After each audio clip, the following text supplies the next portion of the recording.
Chapitre 1, Fondation de sable. Russell Blackburn se tenait à la fenêtre de son bureau et surveillait la ville en contrebas. À 54 ans, il avait bâti un empire à partir de rien. Blackburn Property était passé d'une petite entreprise immobilière à l'une des sociétés de développement les plus respectées de Boston. Le bureau en chêne poli derrière lui contenait une seule photo encadrée, Russell avec sa femme Valérie et leurs 2 enfants, Madison et Tyler, prise il y a près de 10 ans dans leur maison au bord du lac. C'était avant que tout change, avant que le succès ne transforme sa famille, Monsieur Blackburn. Son assistante, Diane, frappa doucement à la porte ouverte. Les contrats pour le projet Harborview sont prêts à être signés et votre femme a appelé. Elle voulait te rappeler le dîner de ce soir. Russell hocha la tête sans se détourner de la fenêtre. Merci Diane. Son anniversaire, 54 ans aujourd'hui. Même s'il doutait que Valérie s'en souvienne, leur mariage était devenu de plus en plus creux au cours des 5 dernières années. Ils occupaient la même maison mais vivaient des vies séparées. Valérie passait ses journées à gérer sa galerie d'art au centre-ville, une entreprise que Russell avait financée, et ses soirées à des réceptions sociales où le nom de Russell ouvrait les portes mais sa présence n'était pas requise. Leur fille, Madison, 24 ans, récemment diplômée de son MBA, avait hérité des ambitions sociales de sa mère et du sens des affaires de son père, mais aucune de son éthique de travail. Elle vivait dans un appartement de luxe payé par Russell pendant qu'elle se retrouvait professionnellement, ce qui impliquait principalement des publications Instagram de restaurants exclusifs et des week-ends à New York. Seul Tyler, leur fils de 21 ans en première année à l'université de Boston, ne semblait pas touché par la richesse familiale. Étudiant en ingénierie grâce à une bourse qu'il avait lui-même gagnée, Tyler avait refusé l'offre de Russell de payer ses études ou son logement. « Je dois faire ça selon mes propres conditions, papa », avait-il dit. Russell n'avait jamais été aussi fier. Russell vérifia sa montre, il était presque 18 heures. Il promit d'être à la maison à 19 heures pour le petit dîner de famille que Valérie avait organisé. Il rassembla ses affaires, dit bonsoir à Diane et se dirigea vers l'ascenseur. Alors qu'il rentrait chez lui avec sa Tesla dans la circulation du soir, Russell réfléchissait à la distance croissante entre lui et sa famille. Quelque chose avait changé lorsque l'argent avait commencé à affluer en abondance. C'était peut-être sa faute. Il avait travaillé 80 semaines pour bâtir son entreprise, manquant les matchs de football et les récitals de danse. Au moment où il a réduit ses heures de travail, le mal était fait. Valérie avait construit sa propre vie et Madison avait grandi en le connaissant à peine. Russell s'égarait dans l'allée de leur maison de Beacon Hill, une restauration victorienne méticuleuse qui avait été présentée dans des magazines d'architecture. Il resta assis dans la voiture pendant un moment, se préparant pour la soirée à venir. L'intérieur de la maison était calme, pas de décoration d'anniversaire, pas d'odeur de cuisine. Russell posa sa mallette dans le hall. « Valérie », cria-t-il. « Ici. » Sa voix dérivait du salon. Valérie était assise sur le canapé et parcourait son téléphone. À 50 ans, elle reste remarquable, grande et élancée, avec des cheveux noirs coupés au carré élégant. Elle leva brièvement les yeux. « Oh, tu es en avance. Je pensais que tu serais au moins encore 1 heure. Je voulais être à la maison pour le dîner. » Russell a dit, « Où est Madison et est-ce que Tyler vient ?» Valérie retourna à son téléphone. Madison a envoyé un texto pour lui dire qu'elle serait en retard, quelque chose à propos d'un verre avec Porsche, et Tyler a dit qu'il avait un groupe d'études, mais qu'il essaierait de passer plus tard.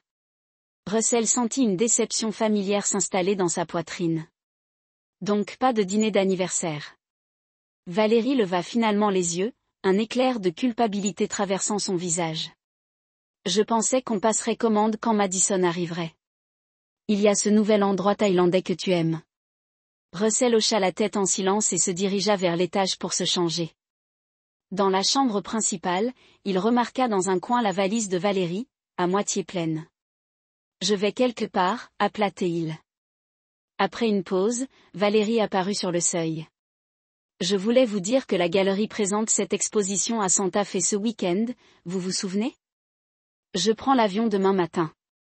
Russell ne s'en souvenait pas. Il était certain qu'elle n'en avait jamais parlé. Son téléphone sonna avec une notification provenant du chat du groupe familial. Madison avait envoyé un message, « Personne ne viendra à ta fête, grandis ». Russell regardait l'écran, les mots le frappant comme un coup physique. En dessous, Valérie avait répondu avec un emoji riant et ajouté, « Sérieusement, Russell, c'est juste un anniversaire qu'on pourra fêter à mon retour. 25 ans de mariage, 25 ans à fournir tout ce qu'ils peuvent désirer. » Et c'était à ça que cela revenait. Russell a lu les messages 2 fois, quelque chose de froid et de dur se cristallisant en lui. Il tapa un seul mot en réponse, « Compris ». Puis il posa son téléphone et se dirigea vers son bureau à domicile. Il ouvrit son ordinateur portable et accéda à son portail bancaire. Sans hésitation, il a annulé le paiement automatique de $1,800 du loyer de Madison. Ensuite, il s'est connecté à son compte d'investissement et a suspendu tous les transferts vers son fonds de scolarité pour son programme de MBA prévu. Un texto est arrivé de Tyler, « Joyeux anniversaire, papa. Désolé, je ne peux pas venir ce soir, les examens de mi-session me tuent. Pouvons-nous déjeuner samedi ?» Russell ressentit une petite chaleur. Au moins une personne s'en souvient. Il a répondu, « Merci, mon fils, samedi ça marche, bonne chance pour tes études. » Russell ferma son ordinateur portable et redescendit. Valérie était au téléphone, riant doucement, mais a rapidement mis fin à l'appel lorsqu'elle l'a vu. « Travail. » Il a demandé, « Juste des affaires de galerie. » Elle a dit trop vite.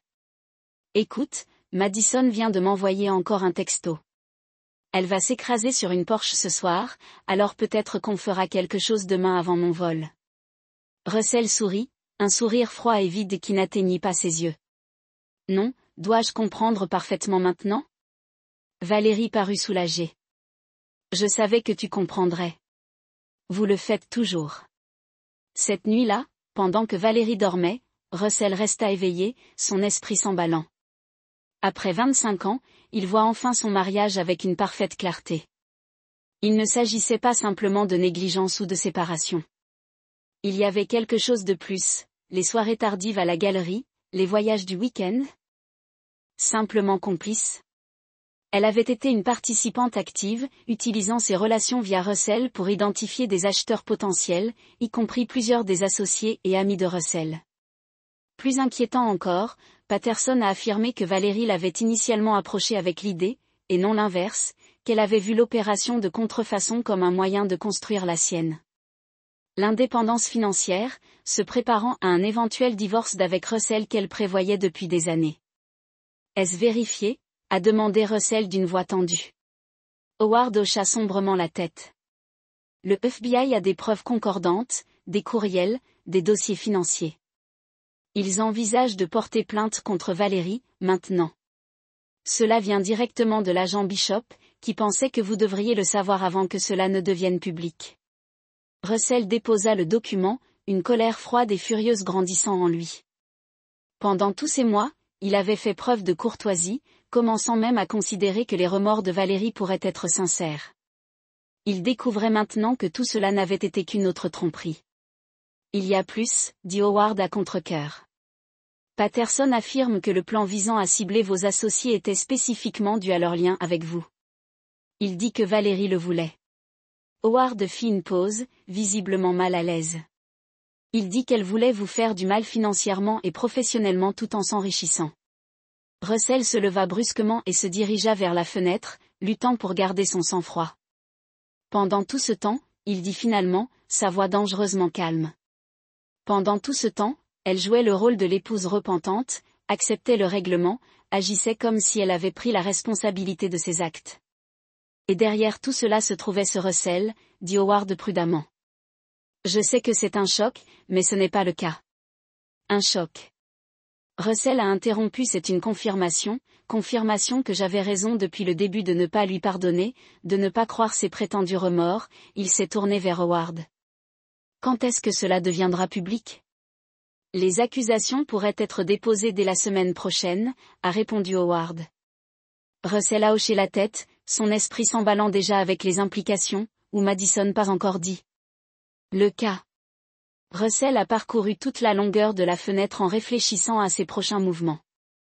La courtoisie qu'il avait maintenue pour le bien de Tyler ressemblait désormais à une autre manipulation dans laquelle il était tombé. Mais revenir simplement à une hostilité ouverte n'était pas non plus la solution. Cela nécessitait une réponse plus mesurée. Je dois le dire à Tyler moi-même, décida Russell, avant qu'il l'apprenne aux informations ou par Valérie. C'est sage. Howard accepta.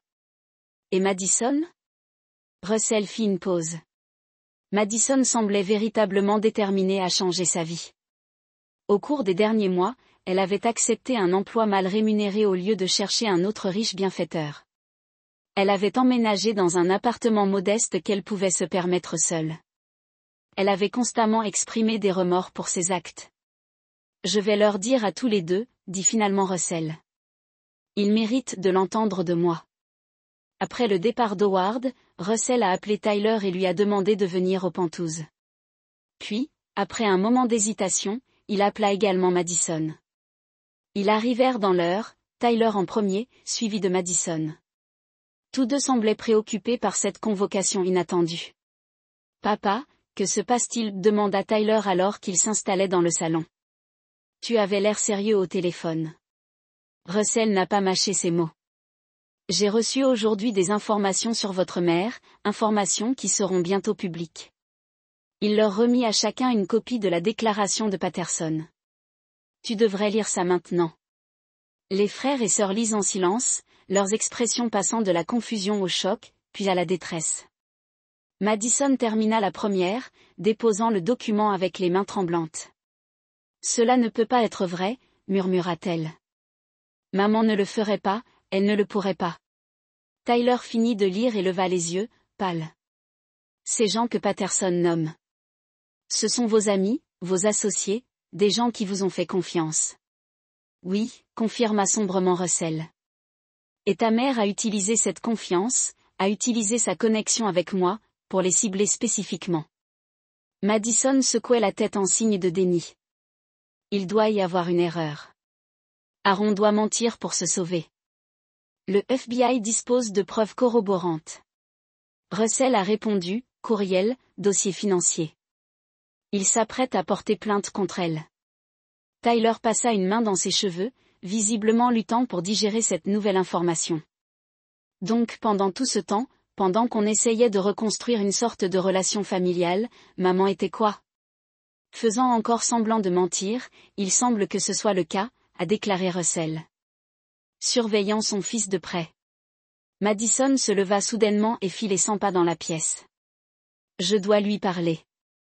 Elle doit expliquer cela. Fais attention, Madison. Russell a prévenu, si cette déclaration est exacte et le FBI le pense, alors votre mère nous a menti à tous, y compris à vous. Madison se tourna vers lui, les larmes aux yeux.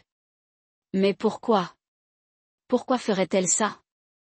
Elle semblait si sincère dans son désir de se faire pardonner, d'accepter ses responsabilités, peut-être pour conserver l'accès à Tyler, suggéra Russell, ou pour vous garder proche, ou simplement parce que la tromperie est devenue une seconde nature pour elle.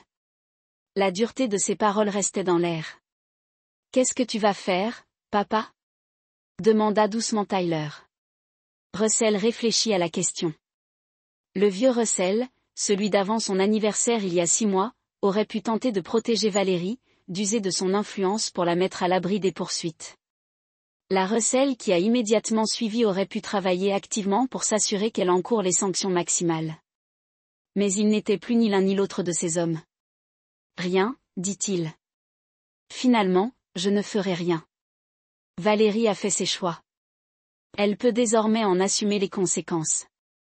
Je n'interviendrai pas de toute façon. Madison essuya ses larmes. Et nous? Cette courtoisie que nous essayons de maintenir? Russell regarda sa fille, voyant une véritable douleur dans son expression. Toi et Tyler n'avez rien fait de mal dans cette nouvelle tromperie. Mon problème vient de ta mère, pas de toi.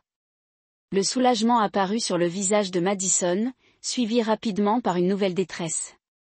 Elle va aller en prison, n'est-ce pas? Très probablement. Oui, a confirmé Russell. Le FBI estime avoir de solides arguments. La fraude artistique à ce niveau entraîne des sanctions importantes, en particulier lorsqu'elle traverse les frontières des États. Tyler se leva et se dirigea vers la fenêtre, regardant le port pendant qu'il traitait la nouvelle. Madison resta assise, l'air perdu et petite. J'aurais dû le savoir, dit-elle après un long silence.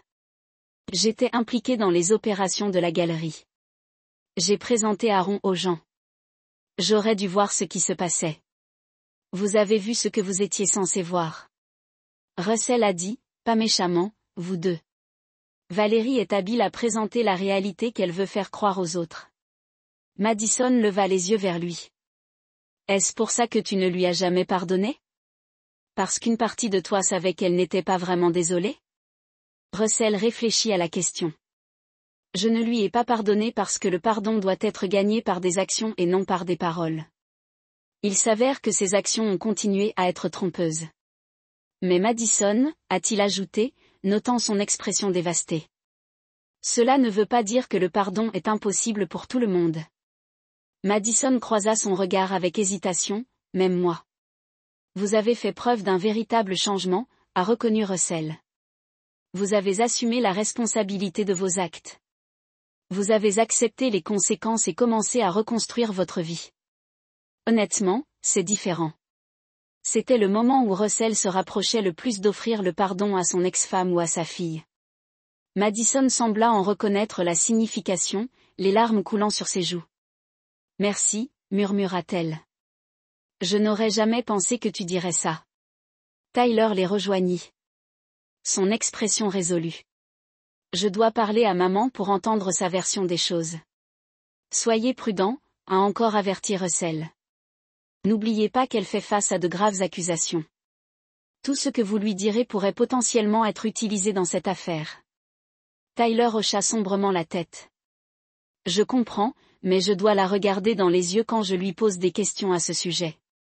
Alors que ses enfants se préparaient à partir, Russell les arrêta à la porte. Quoi qu'il arrive ensuite, rappelez-vous ceci, ces choix ne sont pas les vôtres. Ces actes ne relèvent pas de votre responsabilité. Après leur départ, Russell se versa un autre scotch et retourna à la fenêtre. Les lumières de la ville s'allumaient à la tombée du crépuscule, les eaux du port s'assombrissant pour correspondre au ciel. Il se sentit étrangement calme face à cette nouvelle révélation. Il y a 6 mois, cela l'aurait à nouveau dévasté. Maintenant, cela confirmait simplement ce qu'il soupçonnait depuis le début, Valérie n'avait jamais changé. Les remords, l'acceptation des conditions du divorce, le désir de civilité familiale, tout cela faisait partie d'une performance calculée destinée à maintenir l'accès à Tyler et éventuellement à se protéger si Patterson révélait un jour toute l'étendue de son implication.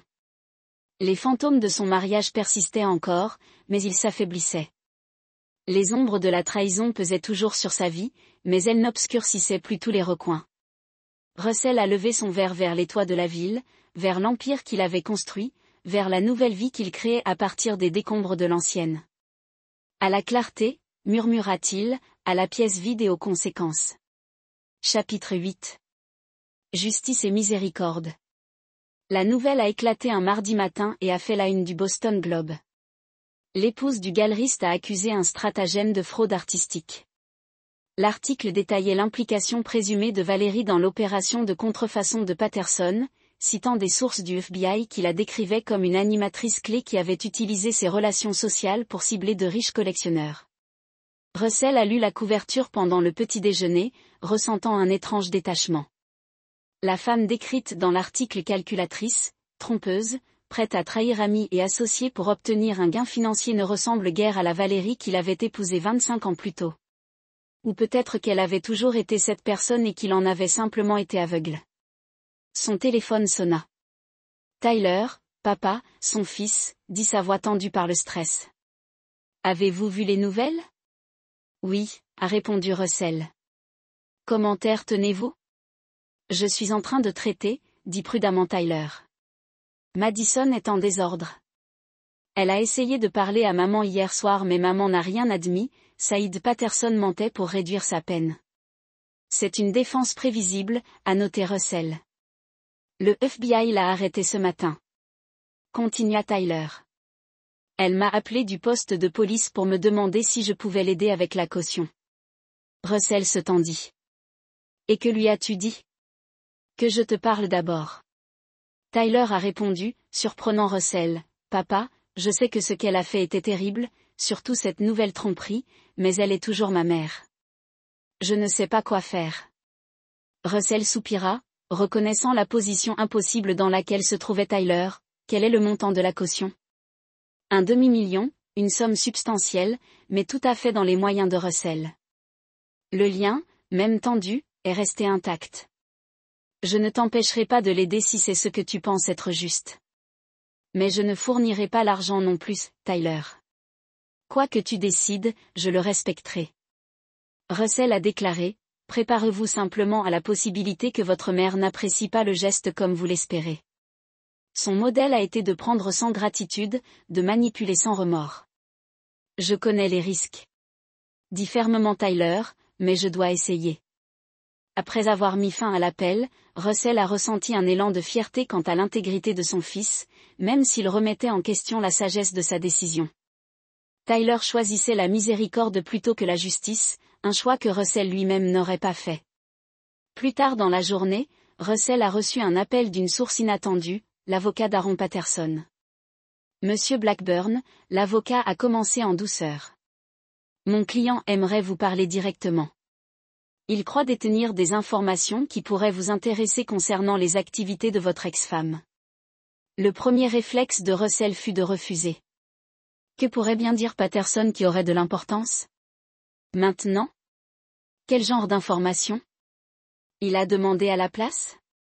Informations non incluses dans sa déclaration au FBI.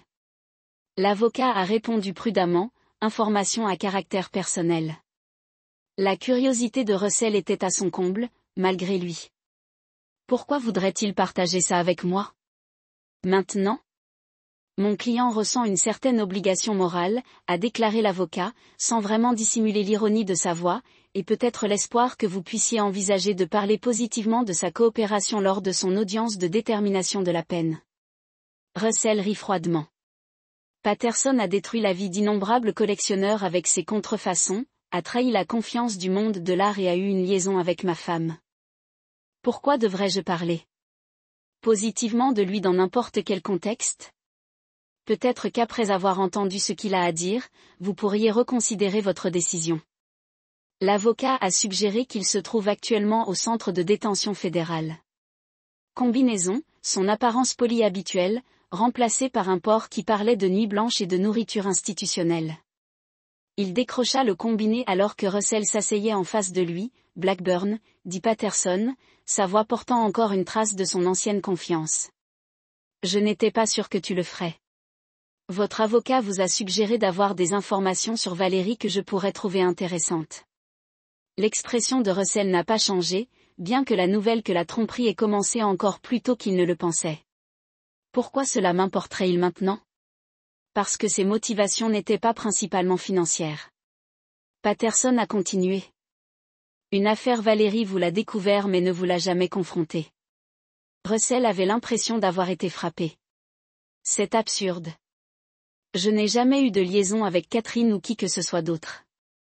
Patterson haussa les sourcils. Non, Valérie m'a montré des emails, très explicites entre toi et Catherine, datés de 2010. Russell secoua fermement la tête. Ces emails sont fabriqués. Je n'ai jamais eu de relation avec Catherine au-delà d'être son beau-frère. Êtes-vous certain? Patterson insista. Valérie a été très convaincante. Elle avait des reçus d'hôtel, des photos. Toutes fausses. Russell interrompit sa conviction absolue dans sa voix. Je n'ai jamais trompé Valérie, pas une seule fois en 25 ans de mariage. Patterson l'observa à travers la vitre. Vous savez, je vous crois, ce qui signifie que toute la justification de Valérie pour ce que nous avons fait était basée sur un mensonge qu'elle a créé. Il rit amèrement. Je ne devrais pas être surpris. Elle m'a menti sur beaucoup de choses. Pourquoi me dire ça maintenant? A demandé Russell, toujours en train de traiter ces nouvelles informations. Parce que je risque une peine minimale de 10 ans. Patterson a répondu sans ambages, et même si je mérite une punition pour ce que j'ai fait. Valérie le mérite davantage. Elle a tout orchestré, Blackburn, les contrefaçons, Les ventes à vos associés, tout ça. Elle m'a utilisé comme elle t'a utilisé. Russell se rassit. Compte tenu des paroles de Patterson, vous attendez de moi que je le croie. C'est un éveil moral de votre part que vous vous souciez soudainement de la justice. Patterson eut un sourire moqueur. Non, je me soucie de mon intérêt personnel. Comme toujours, Valérie essaie de conclure un accord, prétendant que je l'ai manipulé. Je veux que la vérité soit enregistrée. Et que veux-tu de moi en échange de cette vérité? Russell a demandé avec scepticisme, juste un mot lors de ma condamnation?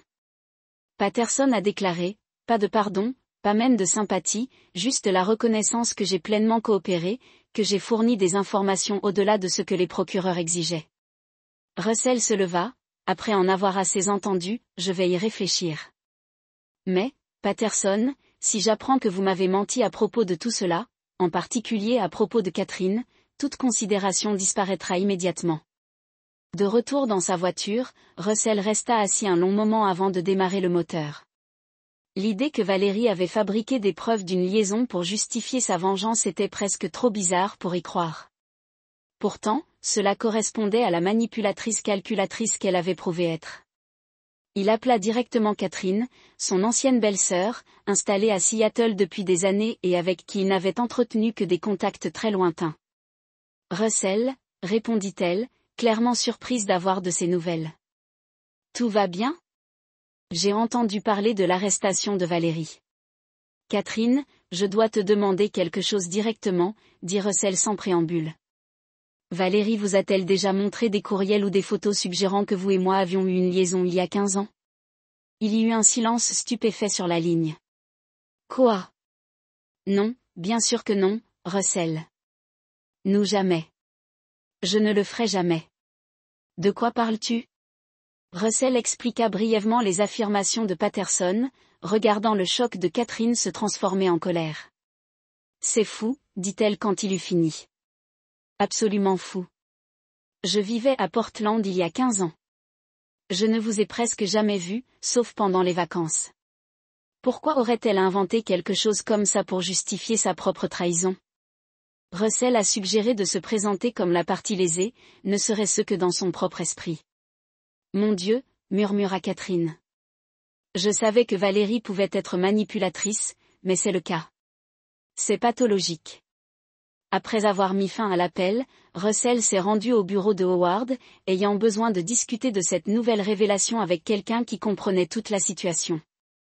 Howard écouta sans interruption Russell raconter sa conversation avec Patterson et l'appel ultérieur à Catherine. « Le croyez-vous » a demandé Howard lorsque Russell a fini de parler de cette affaire fabriquée. « Oui » dit fermement Russell. Catherine a été véritablement choquée par cette suggestion et cela correspond au modèle de Valérie, créant des justifications élaborées pour ses actes, se présentant comme la victime plutôt que comme l'agresseur. Howard hocha la tête pensivement. C'est certainement dérangeant, mais je ne sais pas en quoi cela change quoi que ce soit à ce stade. Le divorce est définitif. Les accusations criminelles contre Valérie continueront malgré tout. Cela change ma façon de voir les 25 dernières années, a déclaré doucement Russell. Je me demandais où j'avais commis une erreur, ce que j'avais fait, pour pousser Valérie à me trahir si complètement. Maintenant, je comprends qu'il ne s'agissait pas du tout de mes échecs. Papa. Commença-t-elle d'une voix rauque à force de pleurer. Tyler a posté la caution de maman. Elle reste dans mon appartement ce soir, je vois. Russell a répondu de manière neutre. Comment gérez-vous ça ? Madison soupira lourdement. Je ne sais pas. Une partie de moi est en colère que Tyler l'ait aidée après ce qu'elle a fait. Une partie de moi est heureuse qu'il l'ait fait parce qu'elle est toujours notre mère, et une partie de moi est juste fatiguée de tous les mensonges et manipulations. Je comprends ce sentiment. Russell a dit avec une douceur inattendue, il y a autre chose.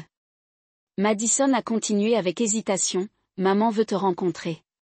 Elle dit qu'il y a des choses qu'elle doit expliquer en personne. Russell se tendit. Quelles choses elle ne dirait pas exactement, juste qu'il y en avait. Des malentendus qui devaient être dissipés avant que son affaire ne soit jugée. Des malentendus, répéta Russell avec scepticisme, comme le malentendu. selon lequel j'avais eu une liaison avec sa sœur il y a 15 ans. Pourquoi ferait-elle ça? Pour justifier ses propres actions, Russell a expliqué, pour se convaincre elle-même et Patterson que sa trahison était juste plutôt que simplement égoïste. Oh mon Dieu! Madison respira. C'est fou. Oui, acquiesça Russell d'un ton sombre. C'est pourquoi je n'ai aucun intérêt à la rencontrer. Quelle que soit l'explication qu'elle souhaite proposer maintenant, ce ne sera qu'une autre manipulation, une autre tentative de réécrire l'histoire en sa faveur. Je comprends. Dit Madison. Je vais lui dire. Tu as refusé. Merci, répondit Russell. Et Madison, fais attention, ta mère fait face à de graves accusations. Elle est désespérée. Ne la laissez pas vous manipuler. Après avoir mis fin à l'appel, Russell s'est assis dans l'obscurité croissante de son penthouse et a regardé les lumières de la ville s'allumer en contrebas. La justice rattrapait enfin Valérie. Ses mensonges étaient dévoilés un à un. Pourtant, il ne ressentait aucun triomphe, aucune satisfaction, seulement une acceptation lasse du fait que certaines blessures ne guérissent jamais complètement. Ils font simplement partie de qui vous êtes. Son téléphone sonna avec un SMS de Tyler. J'ai fait ce que je pensais être juste. J'espère que vous comprenez. Russell répondit simplement, je fais attention. Justice et miséricorde. Son fils avait choisi la miséricorde, tandis que Russell restait fermement du côté de la justice. Peut-être qu'il y avait de la place pour les deux dans cette famille brisée. Peut-être que c'était le mieux qu'il pouvait espérer maintenant. Chapitre 9. Le jugement final. 6 mois plus tard, par un matin frais d'octobre, Russell était assis dans le palais de justice fédérale et regardait Valérie se présenter devant le juge pour la détermination de la peine. Le procès avait été heureusement bref. Face à des preuves accablantes, Valérie avait finalement accepté un accord de plaidoyer en admettant à plusieurs chefs d'accusation de fraude et de complot. Tyler était assis à côté de Russell dans la galerie, son visage solennel était assis de l'autre côté de Tyler, son expression illisible. Ils s'étaient réunis, tous les trois, pour assister à ce dernier chapitre. L'accusé a plaidé coupable à 6 chefs d'accusation de fraude électronique, 3 chefs d'accusation de fraude postale et un chef d'accusation de complot. Valérie se tenait aux côtés de son avocat. Sa posture autrefois fière a maintenant diminué. Elle portait un simple costume bleu marine, ses cheveux étaient sévèrement tirés en arrière. Elle avait l'air plus âgée, la tension de l'année écoulée gravée sur son visage. Son avocat a plaidé en faveur de la clémence, citant le dossier auparavant vierge de Valérie, sa coopération après avoir initialement nié toute implication et le fait que de nombreuses victimes recevraient une compensation grâce à la saisie des actifs de la galerie Patterson. Finalement, le juge a demandé si Valérie souhaitait parler avant le prononcé de la peine. Elle s'avança, les mains légèrement tremblantes. « Votre honneur », commença-t-elle, sa voix plus ferme que ses mains. Je me tiens devant vous aujourd'hui, acceptant pleinement la responsabilité de mes actes. J'ai trahi mon mari, mes enfants, mes amis et la communauté artistique qui m'avait accueilli. Je n'ai aucune excuse, aucune justification. Russell l'observait attentivement, cherchant des signes de manipulation qui avaient été sa marque. Je sais que cela ne suffira peut-être jamais, mais je m'engage à essayer. Le juge a réfléchi à ces paroles, puis a prononcé la peine, 6 ans de prison fédérale, suivi de 3 ans de libération surveillée et de dédommagement aux victimes. Alors que Valérie était emmenée par les maréchaux, elle a jeté un coup d'œil en arrière, ses yeux rencontrant brièvement ceux de Russell à travers la salle d'audience. À ce moment-là, quelque chose s'est passé entre eux, pas de pardon, pas de réconciliation, mais une reconnaissance finale, la fin de leur histoire commune. À l'extérieur du palais de justice, les journalistes se sont rassemblés sur les marches dans l'espoir d'obtenir une déclaration de la famille du galeriste en disgrâce. Russell a conduit Tyler et Madison à travers la foule sans commentaire, les protégeant du mieux qu'il pouvait des caméras, et a crié des questions dans l'intimité de sa voiture. Russell a finalement parlé, « Est-ce que vous allez bien tous les deux ?» Tyler hocha la tête en silence, les yeux fixés sur le palais de justice qu'il quittait derrière eux. Madison essuya une larme. 6 ans, dit-elle doucement. Elle aura 60 ans quand elle sortira avec un bon comportement. Elle pourrait être libérée plus tôt, a souligné Russell. Mais oui, c'est une phrase significative. Pensez-vous qu'elle le pensait vraiment? Tyler lui demanda soudain ce qu'elle disait à propos de l'acceptation de ses responsabilités. Russell a soigneusement examiné la question. Je pense qu'elle est enfin à court de manipulation et de tromperie. Lorsque cela se produit, il ne reste parfois que la vérité. Pardonneras-tu un jour à son père? Madison a demandé d'une petite voix. Russell jeta un coup d'œil à sa fille, voyant à quel point elle avait parcouru un long chemin par rapport à la jeune femme habilitée qui avait envoyé ce cruel message d'anniversaire un an plus tôt. Elle avait conservé son emploi au sein de l'organisation à but non lucratif et avait été récemment promue coordinatrice du programme. Elle vivait selon ses moyens, avait reconstruit des relations endommagées par son comportement antérieur, était restée aux côtés de Tyler pendant le procès, même lorsqu'il aurait été plus facile de prendre ses distances. Je ne sais pas, répondit honnêtement Russell. Le pardon est compliqué, mais j'ai fait la paix avec ce qui s'est passé. J'ai avancé. C'est suffisant pour l'instant. Ils roulèrent en silence pendant un moment, la ville défilant devant les fenêtres. Finalement, Russell reprit la parole. Je veux que vous sachiez tous les deux quelque chose, peu importe ce qui s'est passé entre votre mère et moi, quels que soient les choix qu'elle a faits, ma relation avec chacun de vous est autonome. Tyler, ton intégrité et ta compassion me rendent fier chaque jour. Et Madison, il se tourna légèrement pour jeter un coup d'œil à sa fille sur la banquette arrière. Votre croissance au cours de la dernière année a été remarquable. Vous avez gagné mon respect. Les yeux de Madison se sont remplis de larmes fraîches, vraiment, après tout ce que j'ai fait. Vous avez fait des erreurs, a reconnu Russell, sérieuse une fois, mais vous en avez assumé la responsabilité. Vous avez changé votre comportement. Vous avez reconstruit votre vie. Honnêtement, ça compte. C'était le moment où Russell se rapprochait le plus du pardon explicite pour sa fille. Madison en reconnut l'importance, tendant la main pour lui serrer l'épaule en signe de gratitude. Silencieuse. Plus tard dans la journée, Russell a rencontré Howard dans leur steakhouse préféré, une tradition qu'ils avaient maintenue malgré les tensions dans leur amitié au cours de l'année écoulée. Alors, dit Howard, alors qu'ils s'installaient à leur table habituelle, c'est enfin terminé. La procédure judiciaire, oui, acquiesça Russell. Le reste, haussa-t-il les épaules, certaines choses ne finissent jamais vraiment, elles changent juste de forme. Howard étudia son vieil ami. Vous semblez différent aujourd'hui, plus en paix, réfléchit Russell. Peut-être que je vois Valérie condamnée n'apporte aucune joie, aucune satisfaction, juste un sentiment d'accomplissement. Et maintenant? Howard a demandé, où va Russell Blackburn à partir d'ici? Russell sourit légèrement, professionnellement. Le projet Harborview ouvre le mois prochain. Nous inaugurons le développement du secteur riverain au printemps. Personnellement, il fit une pause, je vois quelqu'un, les sourcils d'Howard se haussèrent de surprise. Tu es qui? Diane Chin. C'est une architecte qui a consulté sur le projet Harborview. Nous sortons ensemble tranquillement depuis environ 2 mois. Eh bien, dit Howard, sincèrement content. C'est inattendu. Tant mieux pour toi, Russell.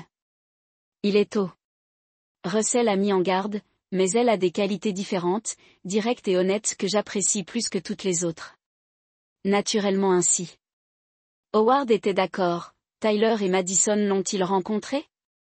Pas encore, a déclaré Russell. Bientôt, peut-être, quand ça se sentira bien. Ils commandèrent leurs steaks habituels et une bouteille de bon cabernet.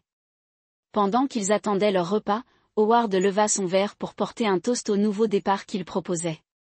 Russell a teinté son verre contre Howard et aux leçons apprises. Le dimanche suivant, Russell a organisé un petit dîner dans son penthouse Tyler, Madison et, pour la première fois, Diana. Il avait préparé le repas lui-même, ce qu'il n'avait jamais fait lors de son mariage avec Valérie, alors qu'ils avaient toujours eu recours à des traiteurs, même pour de petits rassemblements. Diana est arrivée la première avec une bouteille de vin et une confiance tranquille que Russell avait trouvée immédiatement attrayante lors de leur première rencontre. À 52 ans, elle était proche de son âge, avec une carrière réussie qu'elle avait entièrement construite sur ses propres mérites et une manière honnête et directe qui n'a laissé aucune place pour les jeux ou les manipulations. Nerveux, a-t-elle demandé avec un sourire entendu alors qu'elle l'aidait un peu dans la cuisine. Russell a admis que c'était une étape importante. Diana serra brièvement sa main, ils m'aimeront ou ils ne le feront pas. Quoi qu'il en soit, nous le gérerons. Sa simplicité était rafraîchissante, un rappel constant de ce que devraient être des relations saines. Tyler et Madison sont arrivés ensemble, tous deux visiblement curieux à propos de la femme que leur père sortait. Des introductions ont été faites, des boissons ont été versées, au soulagement de Russell, la conversation a coulé naturellement. Diana a partagé des histoires sur son travail, sa passion pour l'architecture durable évidente dans chaque mot. Tyler a répondu avec enthousiasme, reliant ses idées aux concepts qu'il étudiait dans son programme d'ingénierie. Madison a posé des questions réfléchies sur le cheminement de carrière de Diana, peut-être voir dans cette femme accomplie un modèle pour son propre développement professionnel. Alors que Russell se déplaçait entre la cuisine et la salle à manger en préparant les touches finales pour le dîner, il a entendu Madison parler tranquillement à Diana. « Vous savez donc tout ce qui s'est passé avec notre maman et tout. » « Oui, répondit Diana simplement. « Votre père a été très ouvert sur son passé et cela ne vous dérange pas ?» a pressé Madison. « Le divorce désordonné, le scandale, tout cela. La vie est rarement soignée et bien rangée, a déclaré Diana. Ce qui compte pour moi, c'est qui est votre père maintenant, comment il a traité ses expériences, comment il traite les gens de sa vie. » Russell s'arrêta à la porte en tenant le plateau de légumes rôtis qu'il était sur le point d'apporter à la table. « Et comment vous traite-t-il » a demandé Madison, une note de protection dans sa voix qui a surpris Russell. Diana a souri, avec respect, avec honnêteté, avec la compréhension que nous sommes tous les deux adultes avec nos propres vies et nos perspectives. C'est rafraîchissant. Madison acquiesça lentement. Bien, parce qu'il le mérite. Après tout, il mérite quelqu'un qui le voit clairement. Russell s'éclaircit la gorge, annonçant sa présence. Le dîner est prêt. Alors qu'ils se rassemblaient autour de la table, Russell s'est retrouvé à regarder les trois personnes devant lui, son fils, qui avait maintenu son intégrité tout au long de l'effondrement de la famille. Sa fille, qui était tombée mais a trouvé le courage de se reconstruire, et Diana, qui représentait la possibilité que la confiance et l'honnêteté puissent toujours former le fondement d'une relation. Ce n'était pas la famille qu'il avait imaginée pour lui-même il y a un an, la chaise vide où Valérie aurait dû être assise comme un fantôme à la fête. Pourtant, il y avait d'un véritable à ce rassemblement qui manquait des dîners de famille depuis des années. Avant la dernière pause, j'aimerais proposer un toast, a déclaré Russell, en levant son verre au nouveau début, aux vérités dures et à la famille que nous choisissons d'être. Tyler et Madison ont échangé un coup d'œil, puis ont soulevé leurs lunettes.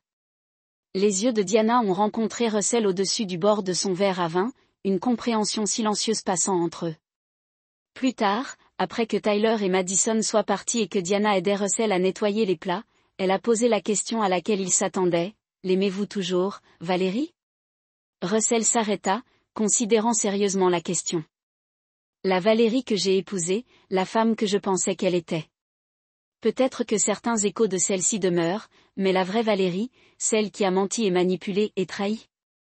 Non, cet amour est mort bien avant de reconnaître qu'il avait disparu.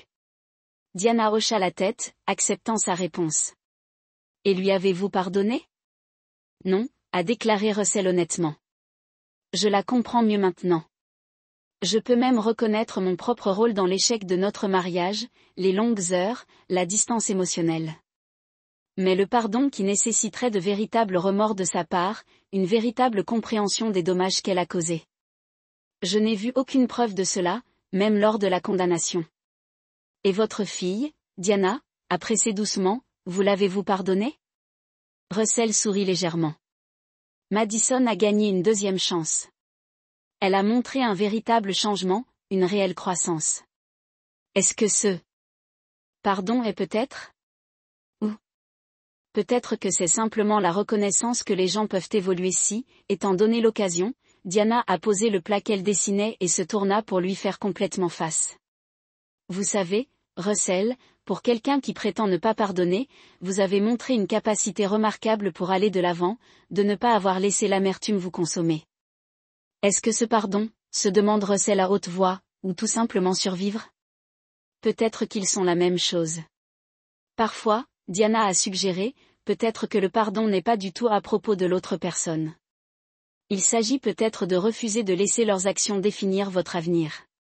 Russell considérait ces mots alors qu'ils finissent de nettoyer la cuisine ensemble. Peut-être qu'elle avait raison. Peut-être que, en allant de l'avant, en reconstruisant sa vie, en s'ouvrant à de nouvelles relations et possibilités, il avait pardonné de la seule manière qui comptait vraiment, en ne permettant pas à la trahison de devenir le centre de son existence. Le dernier calcul ne concernait donc pas la punition ou la vengeance. Il ne s'agissait même pas de justice, nécessaire que cela avait été. Il s'agissait de récupérer sa propre histoire, de se définir non pas comme une victime de trahison mais comme un homme qui avait fait face à une perte dévastatrice et a émergé plus fort, plus clair, plus authentique. En tant que Diana, préparée à partir, Russell l'a franchie à la porte. « Merci d'être venu ce soir. Cela signifiait beaucoup pour moi. J'ai apprécié, a-t-elle dit sincèrement. Vos enfants sont des gens remarquables. Malgré tout, vous avez maintenu cette connexion. Cela dit quelque chose d'important à votre sujet, Russell. » Il a embrassé sa bonne nuit, un baiser doux et sans hâte qui tenait une promesse plutôt que la demande. Après son départ, Russell se tenait à la fenêtre de son salon, regardant la ville qu'il avait aidé à construire il y a 1 an. Il avait reçu un SMS cruel le jour de son anniversaire, un message qui avait brisé l'illusion prudente qu'il avait maintenue au sujet de sa famille. La douleur de ce moment avait été atroce, la colère qui a suivi presque consommée. Pourtant, il se tenait ici, pas diminué mais élargi par l'expérience.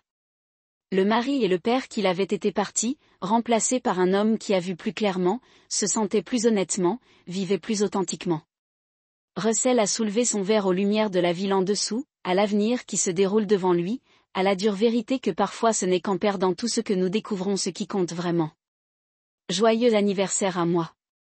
Il a chuchoté à la pièce vide et pour la première fois depuis très longtemps, il le pensait. C'est le que notre histoire tous a sa fin. Partagez vos réflexions dans la section des commentaires. Merci pour voter les températures. Si vous aimez cette histoire, veuillez vous abonner à cette chaîne. Le secret des appels téléphoniques.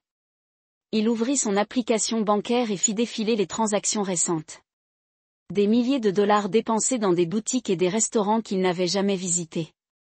Frais d'hôtel dans les villes où Valérie prétendait assister à des expositions d'art. Russell ne ressentait ni rage ni même tristesse.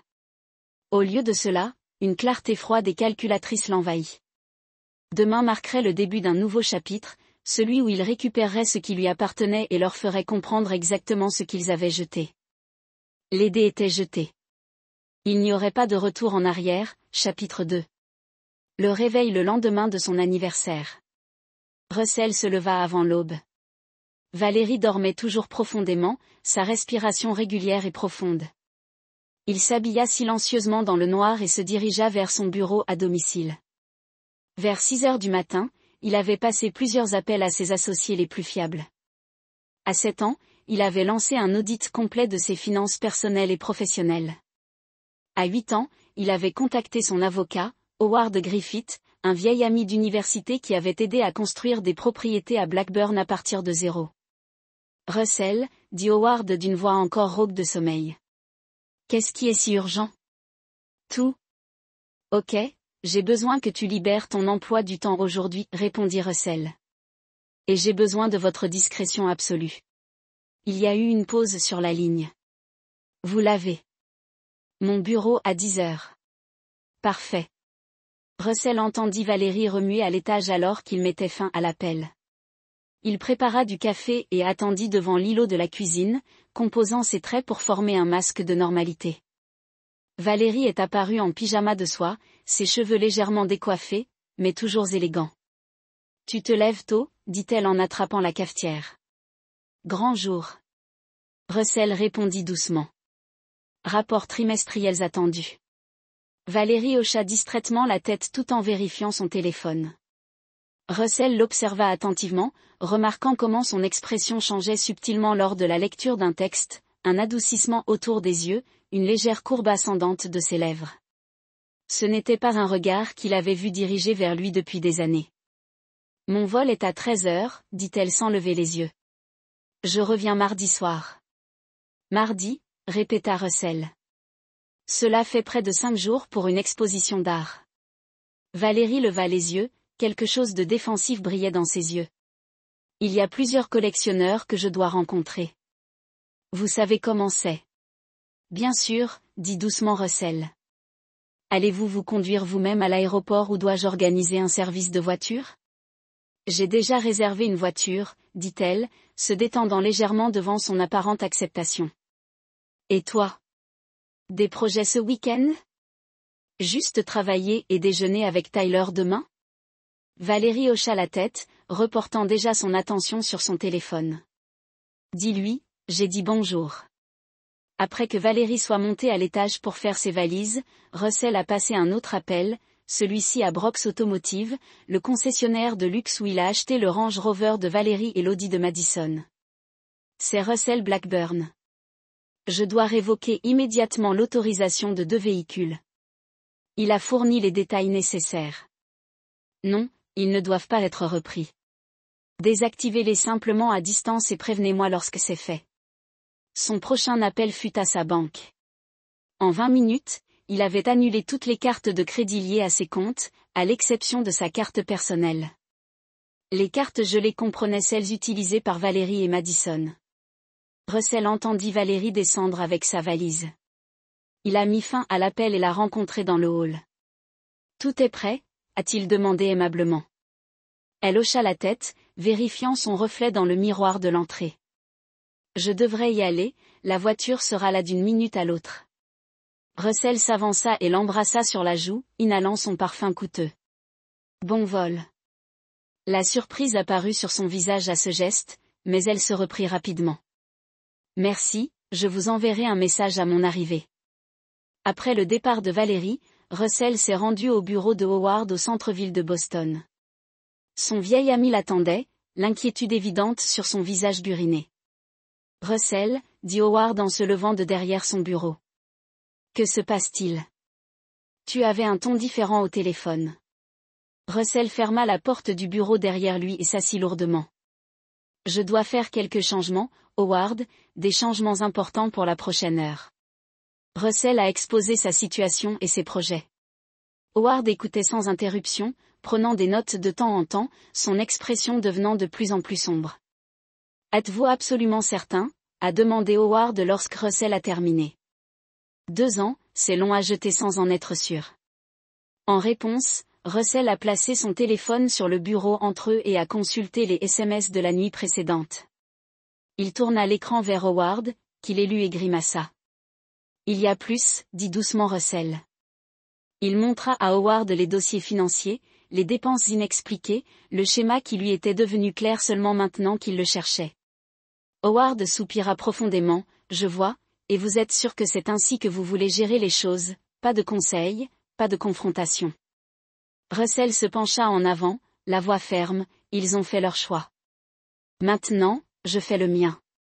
Ils passèrent le reste de la matinée à rédiger des documents, à réviser le testament et la fiducie de Russell, à transférer des actifs vers de nouvelles sociétés et à rédiger des procurations. À midi, le cadre du plan de Russell était en place. Il y a encore une chose, dit Russell alors qu'il terminait, j'ai besoin du nom de quelqu'un de discret qui peut recueillir certaines informations pour moi. Howard hésita. Vous voulez dire un détective privé? Oui, quelqu'un de consciencieux, quelqu'un qui ne se fera pas remarquer. Howard, à contre-cœur, a écrit un nom et un numéro sur un bout de papier, Mara Stevens, ancienne policière. Elle est la meilleure. Mais Russell, il fit une pause. Soyez prêt à ce qu'elle pourrait trouver. Parfois, il vaut mieux ne pas tout savoir. J'ai besoin de savoir exactement à quoi j'ai affaire. Dit fermement Russell en empochant le papier. Et Howard, n'en parlez à personne, pas même à votre femme. Vous avez ma parole. Howard répondit solennellement. Mais Russell, fais attention. La vengeance a le pouvoir de consumer celui qui la cherche. Russell secoua la tête. Il ne s'agit pas de vengeance, Howard, mais de justice. Alors que Russell quittait le cabinet d'avocat, son téléphone a sonné avec une notification du service Brooks Automotive Vehicle, complétée comme demandé.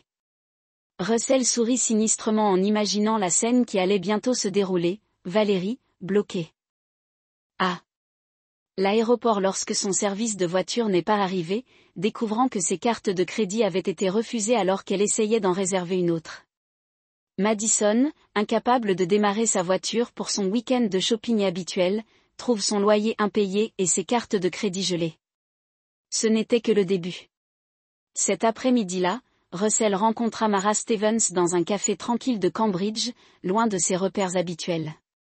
C'était une femme compacte d'une 50aine d'années avec des yeux perçants et un air compétent. Monsieur Griffith a expliqué, « Vous avez besoin d'informations », a-t-elle dit. Après avoir échangé de brèves plaisanteries, mais il était peu précis sur les détails, Russell a glissé une enveloppe en papier craft sur la table. Tout ce que vous devez savoir est ici, photo, horaire, adresse.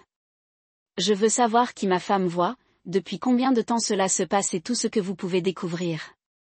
Je veux connaître les activités réelles et les associés de ma fille.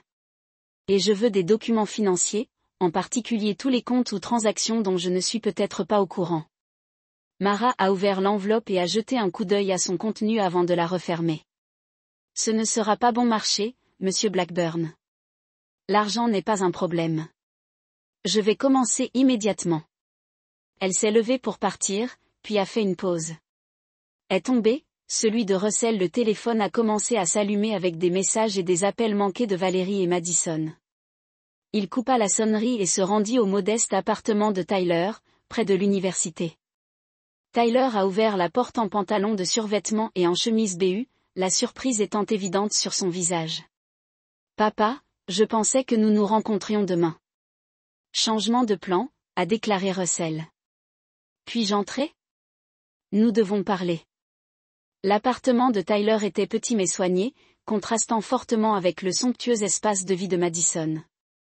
Des manuels scolaires et des modèles d'ingénierie recouvraient la table basse et une pizza à moitié mangée reposait sur le comptoir de la cuisine. « Est-ce que tout va bien ? Demanda Tyler alors qu'il s'asseyait. « Tu as l'air différent. » Russell a étudié son fils, voyant des échos de lui-même à cet âge, avant l'argent, avant le succès, quand il était encore affamé et déterminé. Il a pris une décision, « Tyler, je suis sur le point de faire des changements majeurs dans ma vie. » Russell dit prudemment, « Les choses entre ta mère et moi. Ils ne sont pas ce qu'ils semblent être. Il va y avoir des conséquences qui affecteront la famille. » L'expression de Tyler devint sérieuse. « Quel genre de changement ? Est-ce que vous êtes en train de divorcer ? » C'est probable, oui, mais il y a plus que cela. Russell hésita puis continua, « Je vous dis cela parce que vous méritez de le savoir avant que cela n'arrive et parce que je veux que vous compreniez que rien de tout cela ne vous est adressé. Mes problèmes sont avec ta mère et ta sœur pour la prochaine heure. » Russell a expliqué, pas tout, mais suffisamment pour que Tyler comprenne la situation. Le garçon écoutait sans interruption, son visage reflétant le choc, la confusion et finalement une sombre compréhension.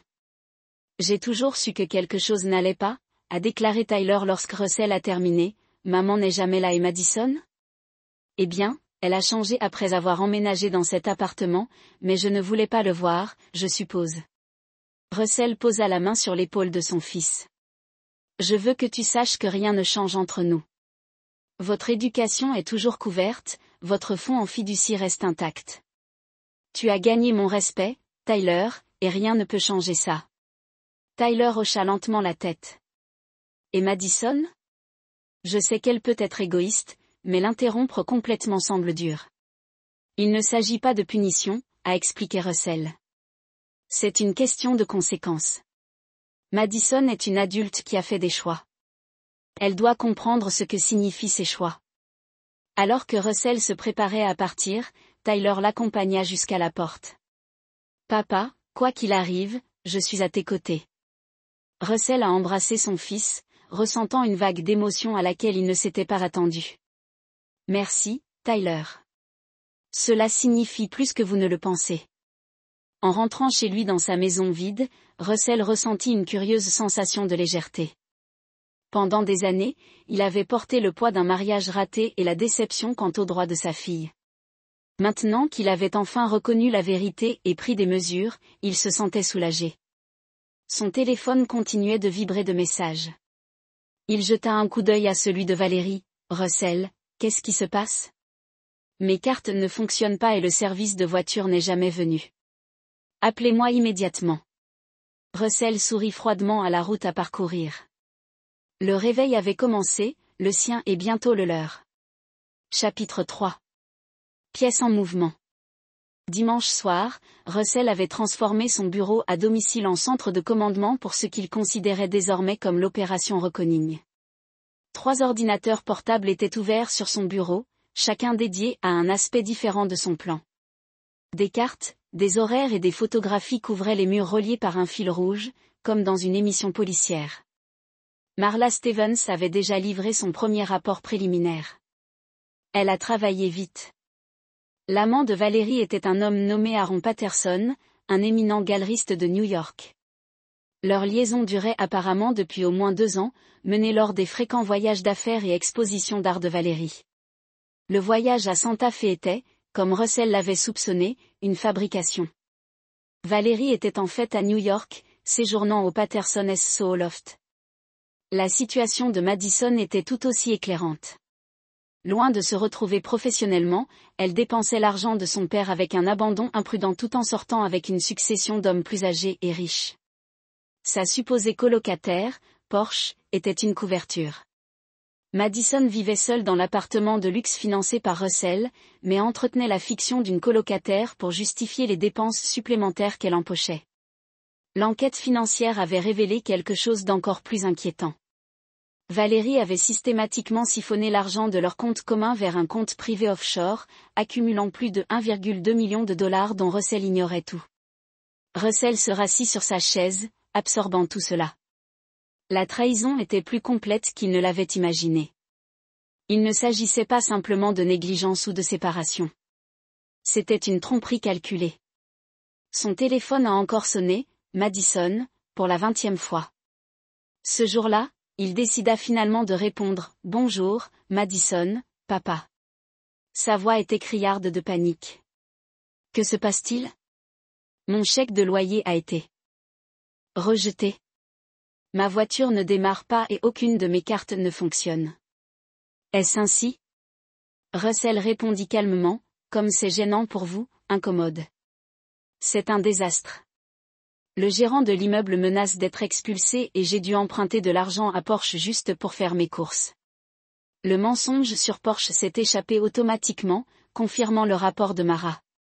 Russell a déclaré, il est peut-être temps que vous trouviez un emploi. Il y eut un silence stupéfait sur la ligne. Un travail de quoi tu parles ? C'est à propos de ton stupide anniversaire ? Parce que si c'est le cas, c'est incroyablement enfantin, même pour vous. Russell sentit une colère froide monter en lui. Non, Madison, c'est une question de conséquence. Pendant trop longtemps, j'ai permis votre style de vie sans rien exiger en retour. Pas de respect, pas de gratitude, pas même de courtoisie élémentaire. Cet arrangement a pris fin. Vous ne pouvez pas faire ça. La voix de Madison monta encore plus haut. Je suis ta fille, oui, tu le es, approuva Russell, et je t'aime. Mais l'amour ne signifie pas que je dois financer vos mauvais choix et votre manque de respect. Tu as 24 ans, Madison. Il est temps que vous appreniez comment fonctionne le monde réel. Maman va paniquer quand elle entendra ça. Madison menacée, votre mère fait face à ses propres conséquences. Russell a répondu. Je vous suggère de vous concentrer sur votre situation. Il mit fin à l'appel avant qu'elle ne puisse répondre et reporta son attention sur ses projets. La phase de choc initiale était terminée. Vint ensuite le démantèlement systématique. Lundi matin, Russell est arrivé à Blackburn Property plus tôt que d'habitude. Sa première réunion a eu lieu avec le directeur financier et l'équipe juridique de l'entreprise. À midi, il avait lancé une restructuration d'entreprise qui protégerait l'entreprise de toute éventuelle procédure de divorce tout en positionnant simultanément des alliés de confiance dans des rôles clés. Son téléphone a sonné à plusieurs reprises tout au long de la journée. Valérie, Madison est finalement l'avocat de Valérie, un homme nommé Raymond Caldwell, connu pour avoir géré des divorces très médiatisés. Russell a laissé Diane filtrer la plupart des appels, mais il a pris celui de Caldwell. Monsieur Blackburn, l'avocat, Commença sa voix doucement, professionnelle. J'appelle concernant la situation avec Madame Blackburn. Je pense que nous pourrions résoudre cette question à l'amiable si Monsieur Caldwell Russell nous interrompait. Veuillez informer votre client que toute communication concernant notre séparation doit passer par mon avocat, Howard Griffith. Je n'ai rien à discuter directement. Avec tout le respect que je vous dois, Monsieur Blackburn, une approche de la terre brûlée ne profite à personne. Madame Blackburn est ouverte à la négociation. Russell l'interrompit de nouveau. Je suis sûr qu'elle l'est maintenant que ses cartes de crédit ne fonctionnent plus et que son compte secret a été gelé. Il y eut un silence stupéfiant sur la ligne. Je ne sais pas à quoi vous faites référence. Caldwell dit finalement, mais son ton avait perdu de sa confiance. Monsieur Caldwell, je suis au courant de la liaison avec Aaron Patterson. Je suis au courant des 1,2 million de dollars que Valérie a cachés. Je sais qu'elle est à New York en ce moment, pas à Santa Fe, alors s'il vous plaît, épargnez-moi la prétention d'une négociation à l'amiable. La voix de Russell restait calme, presque agréable. Ce n'est pas une négociation, c'est un règlement de compte. Après avoir mis fin à l'appel, Russell a de nouveau rencontré Mara Stevens, cette fois à son bureau. J'en ai besoin de plus. Lui dit-il en glissant une enveloppe remplie d'argent liquide sur le bureau. Plus précisément, j'ai besoin d'influencer Patterson. Tout le monde a des secrets. Mademoiselle Stevens trouvait le sien. Marlowe haussa un sourcil mais prit l'enveloppe. Ce n'est pas une procédure standard, Monsieur Blackburn. Je suis un enquêteur, ce n'est pas ce que Russell a contesté. Je ne vous demande pas d'enfreindre la loi. Je vous demande de trouver des informations qui autrement pourraient rester cachées, des informations qui pourraient être pertinentes pour protéger mes intérêts. Mara le considéra un long moment avant d'acquiescer lentement. Je comprends, je vais voir ce que je peux trouver. Ce soir-là, Russell rencontra Tyler pour dîner dans un steakhouse tranquille, loin de leurs repères familiaux habituels. Maman a essayé de te joindre, dit Tyler alors qu'il s'asseyait. Elle m'a appelé alors que tu ne répondais pas et qu'est-ce que tu lui as dit demanda Russell, étudiant le menu, que je ne savais pas ce qui se passait. Tyler jouait avec son verre d'eau. Je n'ai pas menti à son père. Je ne lui ai tout simplement pas dit tout ce dont nous avions discuté. Russell hocha la tête avec approbation. C'est très bien, Tyler, je ne m'attends pas à ce que tu prennes parti ou que tu m'entends mon nom. Madison est arrivée à mon appartement aujourd'hui. Continua Tyler. Elle paniquait, disant que tu avais perdu la tête et lui avais coupé la parole. Elle voulait s'installer chez moi jusqu'à ce que les choses se gâtent, comme elle l'a dit. Et que lui as-tu dit? Tyler croisa fermement le regard de son père. Je lui ai dit que mon canapé était toujours disponible si elle en avait besoin, mais que mon appartement n'était pas une solution à long terme, et j'ai suggéré qu'elle devrait peut-être essayer de vous parler au lieu de simplement exiger que les choses reviennent à la normale. Russell ressentit un élan de fierté qui fut bien géré. Elle ne l'a pas bien pris. Tyler a admis, a dit « Je prenais ton parti » et est parti en trombe. Ensuite, elle a publié quelque chose de dramatique sur Instagram concernant la découverte de qui sont vos vrais amis en cas de crise. Russell sourit sinistrement. La première étape du deuil est le déni. Madison est toujours là, ta mère aussi probablement. Ils pensent toujours qu'il s'agit d'une situation temporaire. Ils peuvent réparer avec les bonnes excuses ou manipulations. Et ce n'est pas le cas. Demanda prudemment Tyler. Non, dit fermement Russell. Certains ponts une fois incendiés ne peuvent plus être reconstruits. Certaines trahisons ne peuvent être pardonnées. Ils commandèrent leur repas et passèrent à des sujets plus légers, les études de Tyler, ses perspectives de stage pour l'été, une fille qu'il avait commencé à fréquenter dans son programme d'ingénierie. Pendant un petit moment, Russell fut capable de mettre de côté la froideur qui s'était installée dans sa poitrine, profitant de la compagnie de son fils et du simple plaisir d'un bon repas. Alors qu'ils terminaient leur mise, le téléphone de Russell a vibré avec un message de Mara, « J'ai trouvé quelque chose d'intéressant. Il faut se rencontrer au plus vite. » Russell a répondu rapidement. « Demain matin, 7 heures, mon bureau. » Tyler remarqua le changement. Dans l'expression de son père, « Tout va bien. » Oui, dit Russell en se recentrant sur son fils. Juste des affaires, Tyler, il y a quelque chose dont je veux discuter avec toi. Il a expliqué son projet d'établir une fiducie distincte pour Tyler, qui serait protégée de la procédure de divorce et de toute réclamation potentielle de Valérie ou Madison. Je n'en ai pas besoin, papa, protesta Tyler. Ma bourse couvre la plupart des dépenses et j'ai ce travail à temps partiel au laboratoire. Je sais que tu n'en as pas besoin. Russell a dit, c'est précisément pourquoi je veux le faire. Tu as prouvé que tu es responsable et indépendant. Ce n'est pas un cadeau. C'est un investissement dans ton avenir, selon tes conditions. Tyler réfléchit puis hocha lentement la tête, d'accord, merci. Alors qu'ils se séparaient sur le parking, Tyler hésita puis demanda, papa, tu vas bien, vraiment? Russell pensa à la question. Un mari, un père. Maintenant, ses identités changeaient, révélant quelque chose de plus dur et de plus froid en dessous. De retour chez lui, Russell a vérifié les caméras de sécurité qu'il avait installées dans toute la maison après le départ de Valérie. Les images montraient Madison entrant plus tôt dans la journée en utilisant sa clé et repartant avec plusieurs sacs remplis d'articles provenant de toute la maison, bijoux, petits appareils électroniques, vêtements de marque. Russell a pris note de changer les serrures et les codes de sécurité dès le matin. Les pièces étaient désormais en mouvement. Il n'y aurait pas de retour en arrière. Chapitre 4. Changement de terrain. Mardi matin, un orage s'est levé qui correspondait parfaitement à l'humeur de Russell. Il était assis dans son bureau à 6h45 pour examiner les derniers rapports financiers de son équipe d'audit tandis que la pluie battait contre les fenêtres. Mara Stevens est arrivée à cette heure précise, de l'eau ruisselant de son imperméable. Elle déclina l'offre de café de Russell et se mit directement au travail, plaçant une enveloppe scellée sur son bureau. « J'ai trouvé votre levier », dit-elle sans préambule. Aaron Patterson n'est pas seulement un galeriste. Il est également un faussaire d'art prudent et un marchand d'antiquités sur le marché noir. Russell haussa les sourcils. Pouvez-vous le prouver? Mara tapota l'enveloppe, photographie, dossier financier, témoignage d'un ancien associé.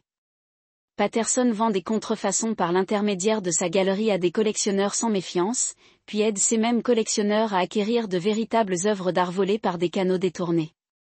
Il fait ça depuis des années et ma femme? Aucune preuve directe.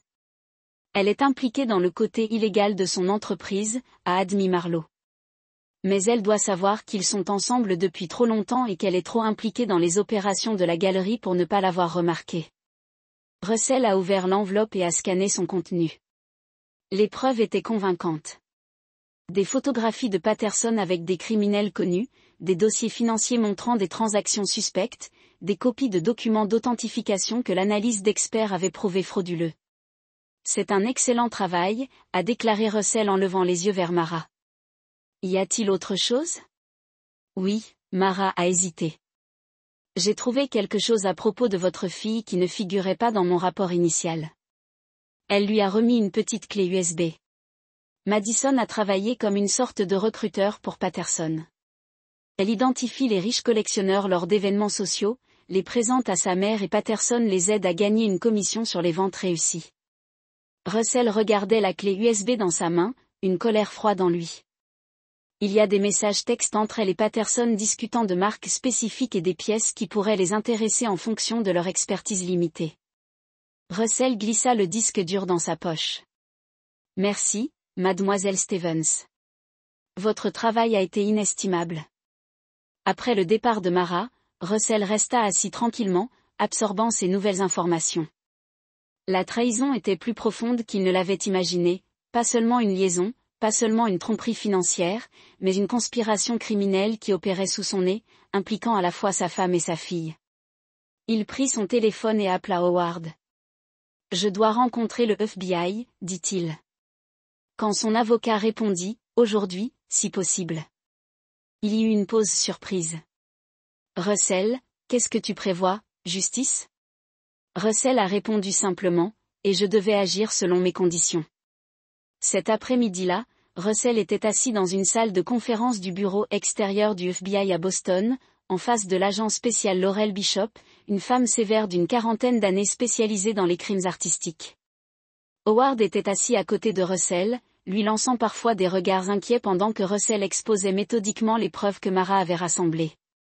C'est assez détaillé, Monsieur Blackburn, dit l'agent Bishop lorsqu'il eut terminé. Puis-je vous demander comment vous en êtes arrivé à posséder cette information, par des moyens légaux, intervint Howard doucement. Mon client a engagé un détective privé agréé après avoir découvert l'infidélité de sa femme. L'activité criminelle était une découverte inattendue. L'agent Bishop a étudié Russell. Et pourquoi nous apporter cela directement? La plupart des gens dans votre position prendraient leur distance autant que possible. Je ne le suis pas, la plupart des gens, répondit Russell d'un ton neutre. Et j'ai des conditions.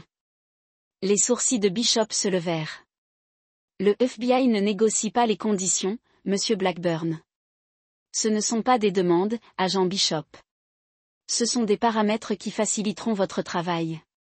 Russell se pencha en avant. Je veux que Patterson soit arrêté et je veux que toutes les preuves de ses crimes soient rendues publiques. Ce que je ne veux pas, c'est un cirque médiatique centré sur ma famille. Mon fils n'est pas impliqué et mérite d'être protégé contre les retombées.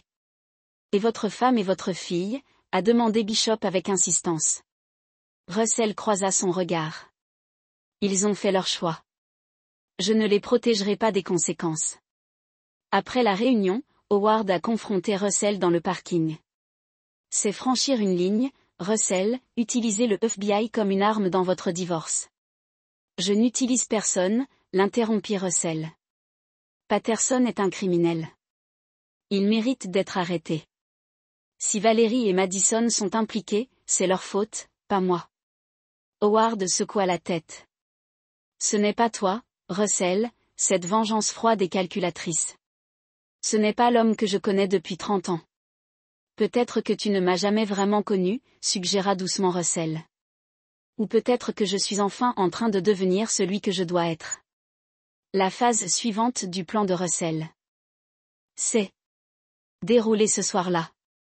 Il a organisé une rencontre avec Leonard Wilkes, propriétaire d'une galerie rivale qui tentait depuis des années de s'étendre sur le territoire de Valérie.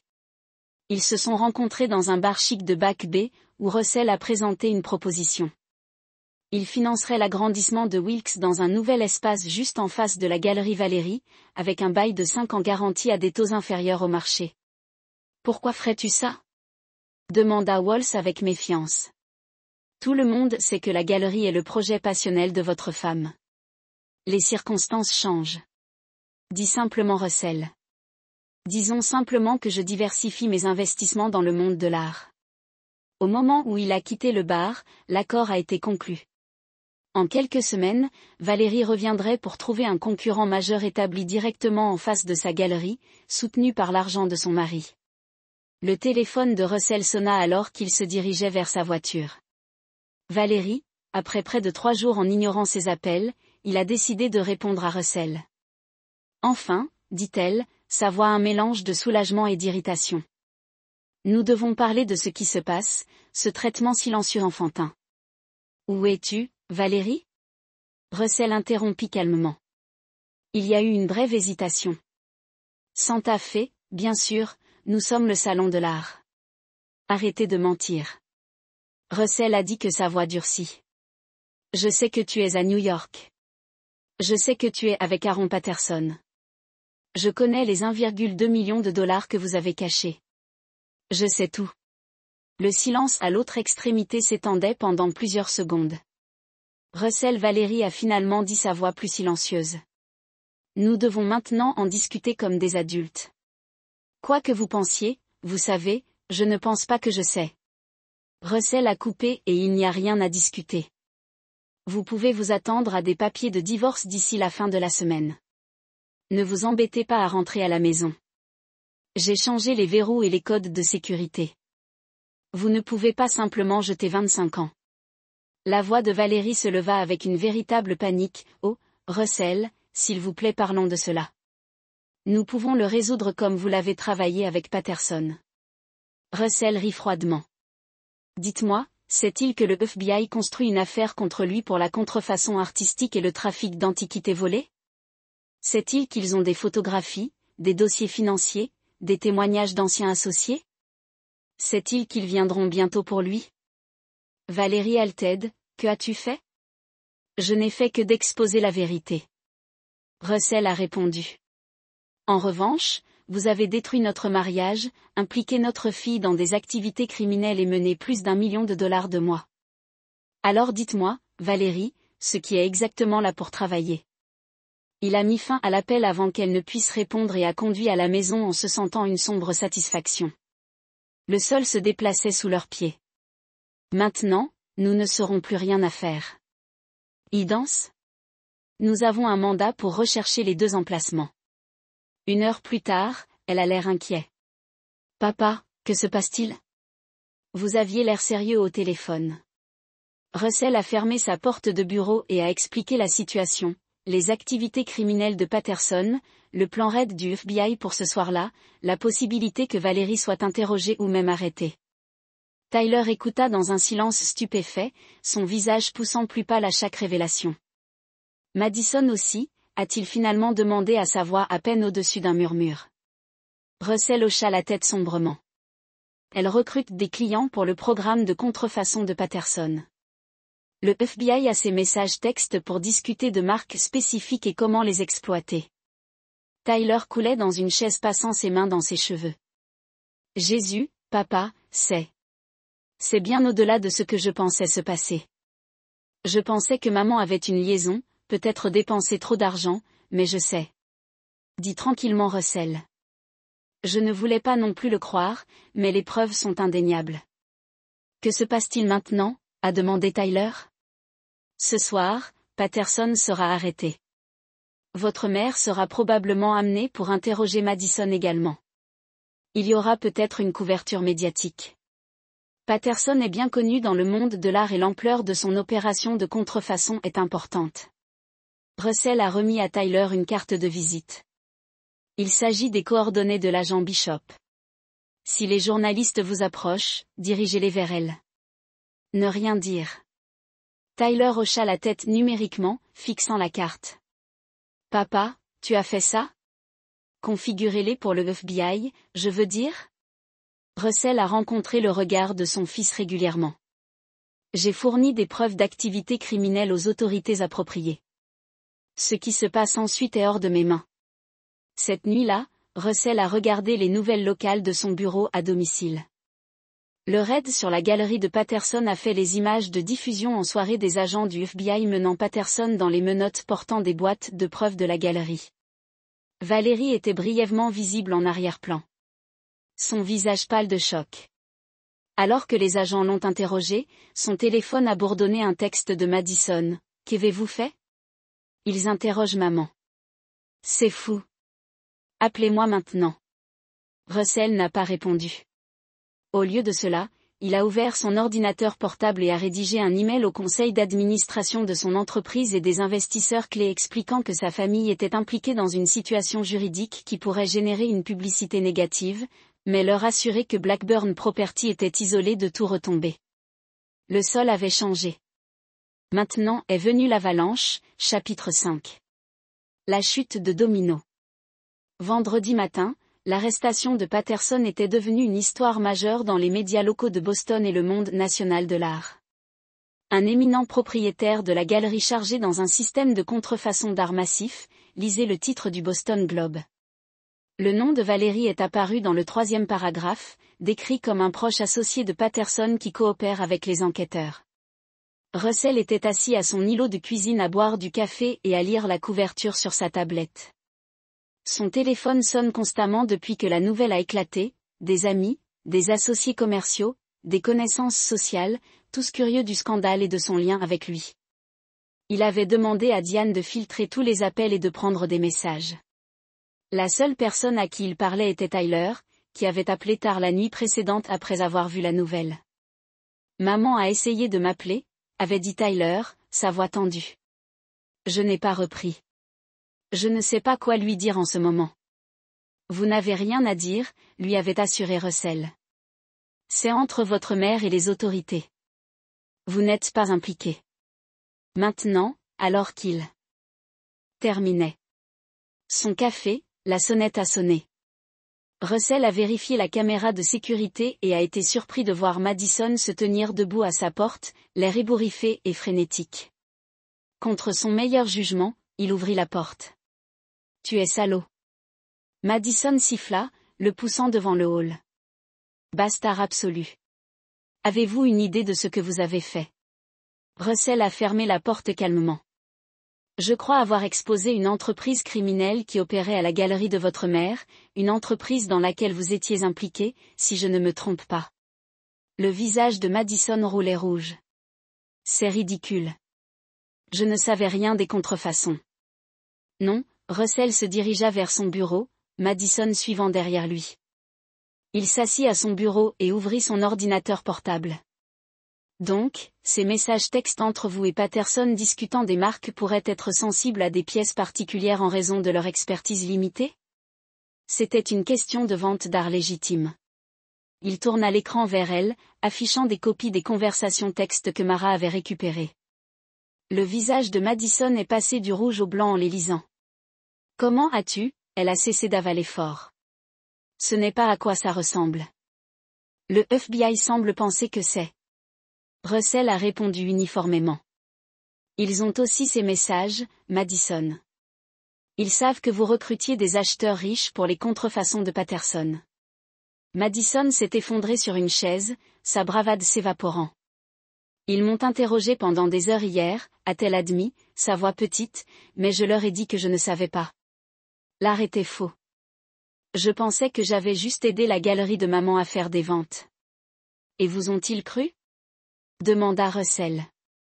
Sachant déjà la réponse, Madison détourna les yeux. Ils ont dit qu'ils seraient en contact, que je devrais rester disponible. Elle le regarda, les larmes aux yeux. Maintenant, papa, tu dois m'aider à me procurer un avocat. Dites-leur que je n'étais pas impliqué. Russell a étudié sa fille, la voyant clairement, peut-être pour la première fois depuis des années. Derrière les droits et les demandes, elle avait peur. Une jeune femme qui avait fait des choix terribles et ne réalisait que maintenant les conséquences. « Je vais organiser un avocat », a-t-il dit. Enfin, Howard connaît de bons avocats de la défense pénale. Mais, Madison, comprenez cela. Je ne mentirai pas pour toi. Je ne détruirai pas de preuves ni n'interférerai avec l'enquête, mais je suis votre fille. Madison a protesté, le familier intitulé tonne rampant dans sa voix. Oui, tu es. Russell a accepté, et c'est la seule raison pour laquelle j'aide du tout. Mais être ma fille ne vous exempte pas de la loi ou de la décence fondamentale. Madison essuya ses larmes avec colère. Vous appréciez cela, n'est-ce pas? Regardez maman et moi souffrir? Tout cela est votre vengeance pour ce stupide texte d'anniversaire? Russell a senti une colère froide se lever en lui. Il ne s'agit pas d'un SMS, Madison. Il s'agit de années de manque de respect, de droit et de trahison. Il s'agit de l'affaire de votre mère et de l'argent caché. Il s'agit de votre participation à un programme criminel. Le texte n'était que le moment où j'ai finalement vu ce qui était devant moi depuis des années. Alors quoi maintenant? Madison a exigé, vous avez ruiné la réputation de maman, a arrêté son petit ami, m'a coupé financièrement. Êtes-vous encore satisfait? Pas encore, a déclaré Russell honnêtement. Mais peu de temps après le départ de Madison, Russell a appelé Howard à organiser un avocat de la défense pénale pour elle. Malgré tout, il ne pouvait pas se résoudre à quitter sa fille complètement sans défense contre les accusations fédérales. C'était la seule concession qu'il était disposé à faire. Plus tard dans l'après-midi, Russell a rencontré l'agent immobilier gérant la propriété en face de la galerie de Valérie. Le bail pour la galerie concurrente de Wills a été finalisé, la société de Russell répertoriée comme bailleur de fonds. La rénovation commencerait la semaine suivante. Son téléphone a sonné alors qu'il quittait la réunion Valérie. Cette fois, il a décidé de répondre à Russell. Elle a commencé sa voix étonnamment calme. Nous devons parler en personne. Pas d'avocat, pas d'accusation, juste vous et moi. Pourquoi serais-je d'accord? Demanda Russell. Vous m'avez menti pendant des années. Pourquoi devrais-je croire tout ce que vous avez à dire maintenant? Parce que, malgré tout, nous nous sommes mariés pendant 25 ans. répondit Valérie. Parce que nous avons des enfants ensemble. Parce que la fin des choses de cette façon avec tant d'amertume et de destruction, aide personne. Russell considérait ces mots. Il y avait peut-être une petite partie de lui qui voulait entendre son explication pour comprendre comment ils avaient atteint ce point. Très bien, dit-il finalement, demain midi, le banc de l'étang de canard dans le jardin public. Merci, dit Valérie, semblant vraiment soulagée. Russell, je sais que vous êtes en colère, mais sauvez-le pour demain. Il a interrompu, mettant fin à l'appel. Ce soir-là, Russell a reçu un autre appel de l'agent Bishop. Monsieur Blackburn, je voulais vous mettre à jour sur l'affaire, a-t-elle dit sans préambule. Patterson coopère. Il nomme des noms, fournissant des détails sur chaque pièce forgée qu'il a vendue et chaque artefact volé qu'il a traité. Et ma femme, a demandé Russell. Madame Blackburn soutient qu'elle n'avait aucune connaissance des contrefaçons. Bishop a répondu, mais Patterson prétend différemment. Il dit qu'elle était pleinement consciente et a aidé à identifier les acheteurs potentiels qui ne reconnaîtraient pas les contrefaçons. Russell n'était pas surpris. Et qu'en est-il de ma fille? Les preuves contre elle sont moins claires. Bishop a admis que les messages textes suggéraient une implication, mais elle pouvait affirmer qu'elle ne comprenait pas la nature criminelle de ce qu'elle faisait. Nous enquêtons toujours. J'apprécie la mise à jour, agent Bishop. Après avoir terminé l'appel, Russell s'est assis dans son bureau d'origine entouré de la preuve de la trahison de Valérie et de Madison. Les dominos tombaient maintenant, l'un après l'autre, l'arrestation de Patterson, l'interrogatoire de Valérie, la crainte de Madison, la baille de la galerie, chacune une décision calculée dans son plan de justice. Pourtant, il ne ressentait aucune satisfaction, aucun sentiment de triomphe, seulement un vide creux où sa famille avait été autrefois. Le lendemain matin, Russell est arrivé au jardin public 15 minutes plus tôt et a pris place sur le banc près de l'étang de canard. La journée était fraîche mais ensoleillée, le jardin commençant à montrer les premiers signes du printemps. Les couples ont marché main dans la main le long des chemins, les touristes ont pris des photos, des enfants nourris dans les canards. Valérie est arrivée précisément à midi. Elle avait l'air différente. Son apparence polie habituelle a légèrement diminué, son visage dessiné de stress et de manque de sommeil. Elle portait de grandes lunettes de soleil qui ne cachaient pas tout à fait les preuves de larmes récentes. Elle s'assit à côté de lui, maintenant une distance prudente pendant un long moment. Aucun des deux n'a parlé. Merci de m'avoir rencontré, a finalement dit Valérie, en retirant ses lunettes de soleil. Je n'étais pas sûre de dire ce que tu as venu dire, Valérie, a répondu Russell, gardant son regard sur l'étang. Elle prit une profonde inspiration. D'abord, je veux que vous ne vouliez jamais que tout cela se produise, l'affaire avec Aaron. Cela a commencé des réunions d'innocents, business, des discussions sur les artistes que nous avons tous deux admirés, mais il est devenu une vannerie. Million, tu as caché moi de moi. Rencontrer son regard, ses yeux remplis d'un mélange complexe de culpabilité et défi. Non, il n'y a pas de justification. Ce que j'ai fait était mal. Mais, Russell, cette campagne de vengeance, ça ne me fait pas seulement du mal, ça fait mal à Madison, ça fait mal à Tyler, ça te fait du mal. Tyler va bien, a déclaré Russell fermement. Je m'en suis assuré. Quant à Madison, elle a fait ses choix. Elle a choisi d'aider Patterson à vendre des contrefaçons à des acheteurs sans méfiance. Elle ne savait pas qu'ils étaient des contrefaçons. Valérie a insisté. Aaron ne lui a jamais dit. Russell rit amèrement. J'ai vu les messages textes Valérie. Elle savait exactement ce qu'elle faisait. Valérie est restée silencieuse. Sa défense de leur fille s'effondre. Que voulez-vous de moi? Elle a finalement demandé, y a-t-il un moyen de terminer cela sans tout détruire et tout le monde dans le processus? Russell a sérieusement examiné la question. Que voulait-il? Justice, oui. Conséquences pour leur trahison, certainement. Mais au-delà de cela, je veux un divorce. Dit-il simplement. Je veux que vous laissiez tomber toute réclamation aux propriétés de Blackburn, je veux que vous renvoyiez les 1,2 million de dollars que vous avez pris et je veux que vous me disiez la vérité, à nos enfants, aux autorités. Plus de mensonges. Valérie hocha lentement la tête. Et si je fais tout ça, quoi alors? Ensuite, ça se termine. Russell a déclaré, je ne poursuivais pas d'autres poursuites judiciaires contre vous, je n'interfère pas avec les restes de votre galerie après que le scandale de Patterson ait explosé. Nous allons à nos voies séparées. Et Madison Valérie a demandé, voulez-vous l'aider? Elle est toujours votre fille, Russell, quelles que soient ses erreurs. Russell se leva en regardant la femme qu'il avait autrefois aimée au-delà de la raison. J'ai déjà organisé un avocat pour elle. Que cela soit suffisant dépend de la véritable qu'elle choisit d'être à partir de maintenant. Alors qu'il s'éloignait, Valérie l'appelait, Russell, cela valait-il la peine de détruire tout ce que nous avons construit ensemble? Il s'est arrêté mais ne s'est pas retourné. Vous l'avez détruit, Valérie. Je m'assure juste que tout le monde voit les ruines. Les dominos ont continué de tomber tout au long de la semaine suivante. Patterson a été officiellement accusé de multiples chefs de fraude, de trafic et de biens volés et de blanchiment d'argent. Sa galerie a été fermée, ses actifs figés. Valérie, bien qu'elle ne soit pas inculpée, a été nommée dans plusieurs poursuites civiles d'acheteurs qui avaient acheté des contrefaçons via sa galerie. Sa réputation dans le monde de l'art était en lambeaux. Madison, face à des accusations criminelles potentielles, avait finalement décomposé et raconté la vérité aux enquêteurs, admettant qu'elle avait connu les contrefaçons, mais affirmant que Patterson lui avait assuré que les acheteurs pouvaient se permettre la perte.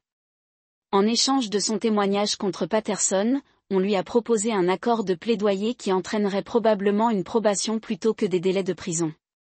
Russell a regardé tout cela se dérouler à distance, en maintenant son accent sur les propriétés de Blackburn et en soutenant Tyler, qui avait du mal à traiter l'implosion de la famille. « Pensez-vous que maman ira en prison ?» a demandé Tyler lors de leur déjeuner hebdomadaire. « Non », lui a assuré Russell. Elle n'était pas directement impliquée dans les activités criminelles de Patterson, du moins pas d'une manière qu'ils peuvent prouver. Mais sa réputation est endommagée au-delà de la réparation et elle sera confrontée à des sanctions financières importantes des poursuites civiles. Tyler hocha la tête, poussant sa nourriture autour de son assiette et de Madison. Elle aura probablement une probation. Russell a déclaré, elle coopère avec l'accusation et elle est un délinquant pour la première fois. Ce n'est pas comme ça que j'imaginais notre famille se retrouvant, a déclaré Tyler tranquillement. Russell atteignit la table et serra l'épaule de son fils. Ce n'est pas une fin, Tyler, c'est une transition.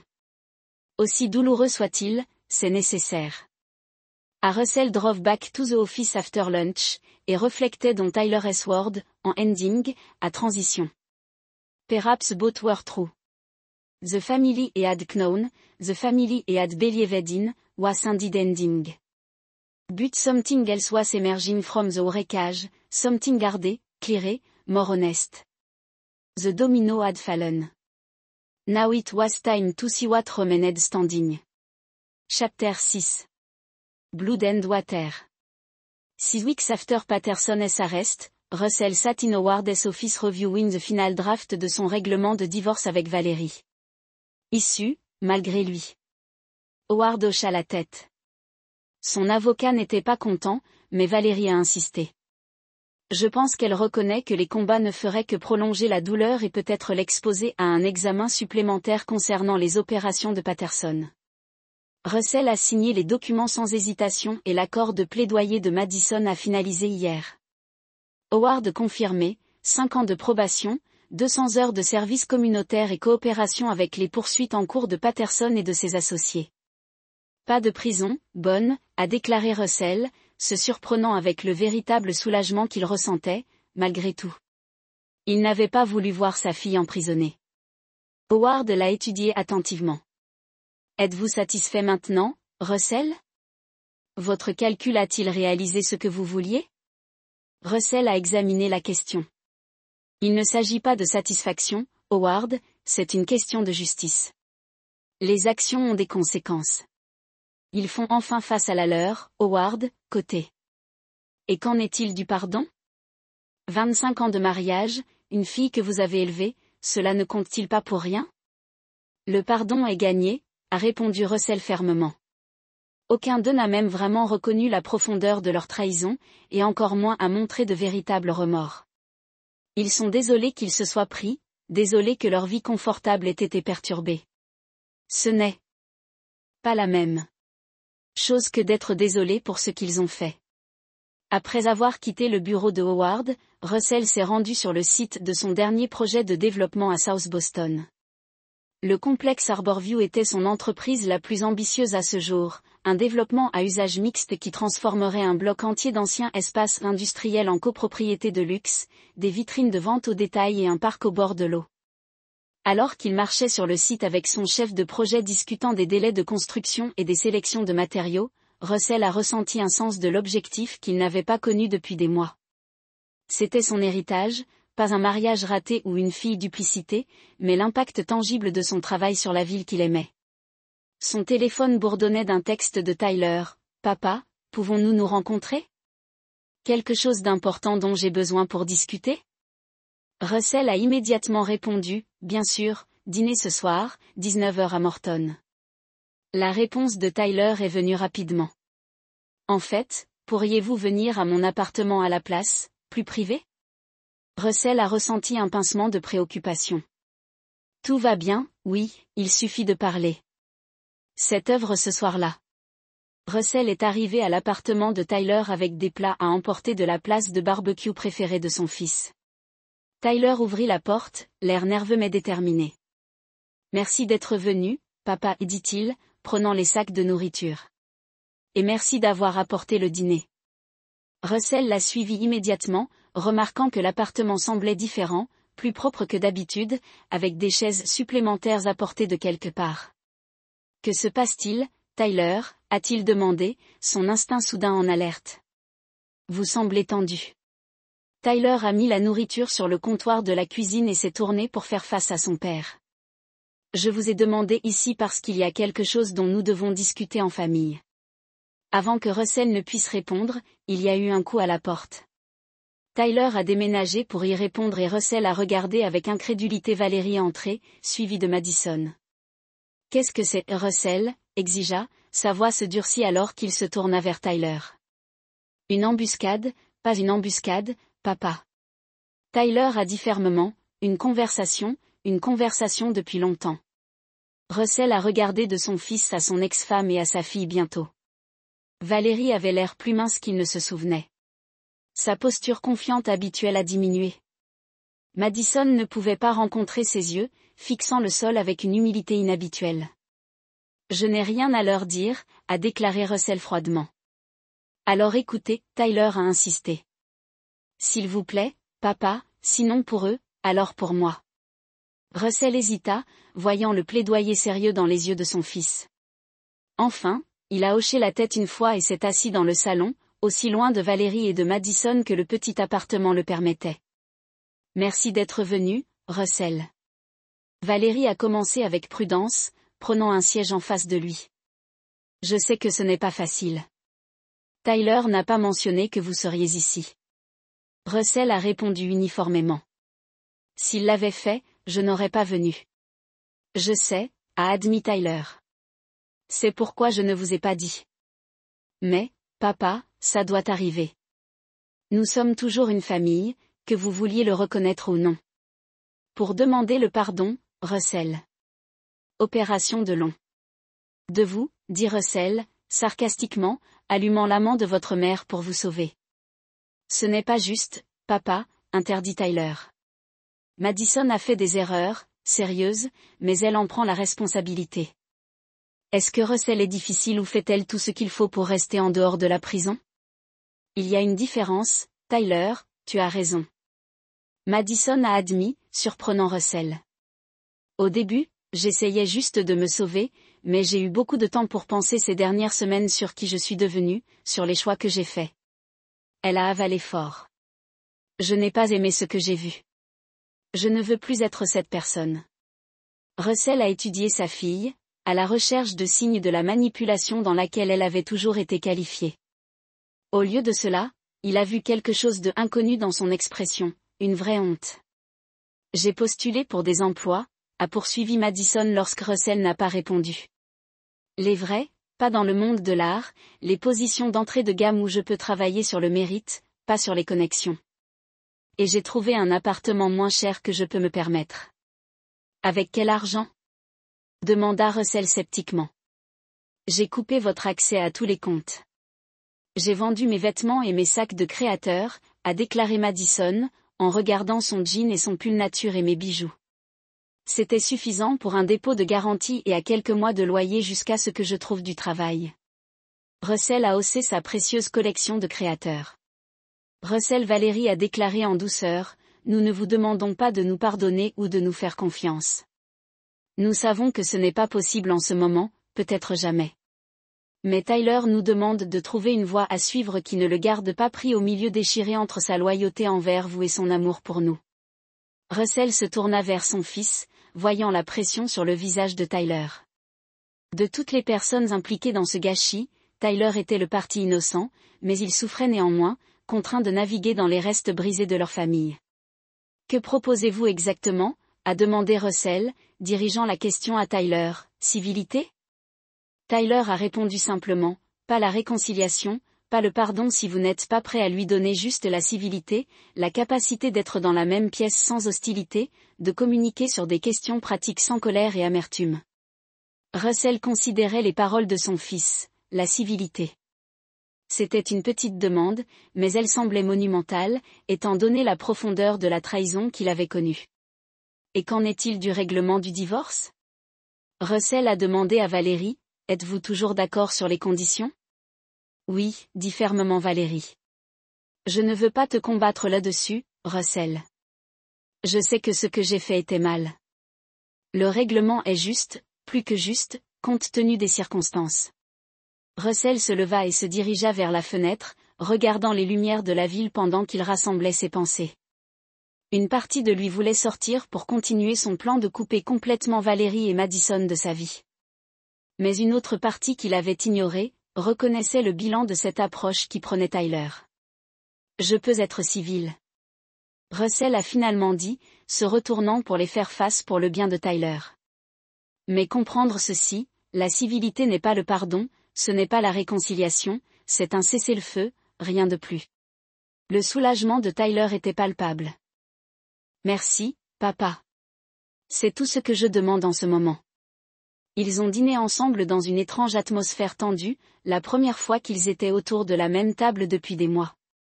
La conversation a été guindée, en se concentrant sur des sujets comme les études de Tyler et la météo. Ce n'était pas confortable, mais ce n'était pas ouvertement hostile non plus. C'était un début.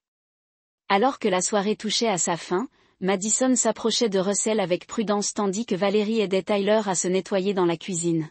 « Papa », dit-elle doucement. « Je sais que les mots ne signifient pas grand-chose pour le moment, mais je suis désolée, pas seulement pour avoir été pris, mais pour qui je suis devenue, pour ce que je vous ai fait, pour vous avoir pris pour acquis. » Russell a étudié le visage de sa fille, à la recherche du droit et de la manipulation auquel il était venu à s'attendre. Au lieu de cela, il n'a vu que des regrets et un soupçon de la petite fille qu'elle avait déjà été. L'argent et le statut l'avaient corrompue. Les actions parlent plus fort que les mots, Madison répondit-il pas désagréable, montre-moi qui tu deviens, pas qui tu étais. Madison hocha la tête, clignotant des larmes. Je le ferai, je le promets. Alors que Russell se préparait à partir, Valérie l'a approché une dernière fois. Merci d'être venu ce soir, a-t-elle dit. Cela signifiait beaucoup pour Tyler et pour moi. Russell a hoché la tête avec ridicule, cela ne change rien entre nous, Valérie. Je sais qu'elle a dit une tristesse dans sa voix qui semblait authentique, mais peut-être que cela peut changer ce qui se passe ensuite, non pas pour nous mais pour nos enfants. Russell n'a pas répondu, a simplement hoché la tête à Tyler et a quitté l'appartement. Dans sa voiture, il s'est assis pendant un long moment avant de commencer le moteur, traitant la soirée inattendue. Quelque chose avait-il changé? Il n'était pas sûr. La colère était toujours là, le sentiment de trahison tout aussi aigu. Pourtant, quelque chose avait changé, aussi légèrement. Pas le pardon, il a signifié ce qu'il en avait dit, mais peut-être une reconnaissance que l'avenir ne devait pas signifier continuer à les punir activement. Alors qu'il rentrait chez lui, Russell a réfléchi à la demande de civilité de Tyler. C'était une demande raisonnable d'un fils qui aimait son père mais qui aimait aussi sa mère et sa sœur, malgré leurs défauts. Le sang était plus épais que l'eau, comme le dicton, bien que Russell ait toujours constaté que ce proverbe particulier était plus complexe que les gens ne le pensaient. La version complète, se souvient-il, était « Le sang de l'alliance est plus épais que l'eau de l'utérus », suggérant que les liens que nous choisissons peuvent être plus forts que ceux qui sont nés. Il avait choisi Valérie une fois, lui promit sa vie. Cette alliance a été brisée au-delà de la réparation, mais le lien avec ses enfants est resté tendu. Pour l'amour de Tyler, il pourrait être civil. Pour Madison, il pourrait laisser la porte ouverte à une relation future potentielle si ses actions prouvaient ses paroles sincères. Quant à Valérie, ce chapitre a été fermé. Aucune quantité de civilité ne changerait cela. Russell est arrivé à la maison dans sa maison vide, le silence n'est plus oppressant mais paisible. Il s'est versé un verre de scotch et se tenait à la fenêtre en regardant la ville. Il avait aidé à façonner, un bâtiment à la fois. Le calcul n'était pas terminé, mais peut-être qu'il entrait dans une nouvelle phase, où la justice n'a pas nécessité une vigilance constante et un acte de rétribution, celui où il pouvait se concentrer sur la reconstruction de sa propre vie plutôt que pour démanteler les leurs. Ce n'était pas le pardon, mais c'était quelque chose, une reconnaissance que même le sang et l'eau, à leur manière, trouvent de nouveaux chemins en avant après la tempête. Chapitre 7. Ghosts et ombres. 3 mois après le dîner dans l'appartement de Tyler, Russell s'est assis dans son nouveau Pentouse surplombant le port de Boston. Il avait vendu la maison familiale à Beacon Hill, incapable d'estomac vivant parmi les fantômes de son mariage raté. Le Pentouse, avec ses lignes épurées et ses vues panoramiques, représentait son nouveau départ, un espace sans souvenir ni ombre. Le divorce avait été finalisé 6 semaines plus tôt, Valérie acceptant les conditions de règlement sans protestation. Patterson avait plaidé coupable à toutes les accusations et attendait la condamnation, ayant impliqué plusieurs autres personnages dans le monde de l'art. Dans le cadre de son accord de coopération, Madison avait trouvé un emploi en tant qu'assistant administratif dans une organisation à but non lucratif axée sur l'enseignement artistique pour les enfants défavorisés. L'ironie n'a pas été perdue pour Russell. Sa fille, qui avait aidé à vendre des œuvres d'art contrefaites à de riches collectionneurs, contribue désormais à offrir des expériences artistiques authentiques à ceux qui n'avaient jamais les moyens d'acheter ne serait-ce qu'une œuvre légitime.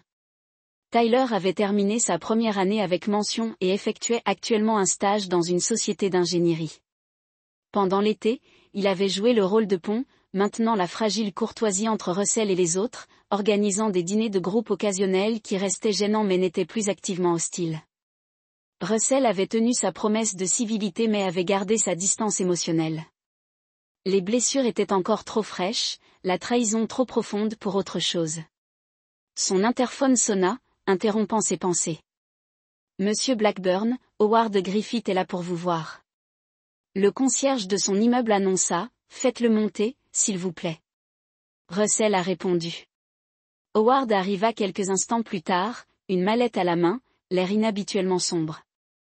Après leur désaccord sur la manière dont Russell avait géré le divorce, leur amitié s'était quelque peu refroidie, mais ils maintenaient une relation professionnelle.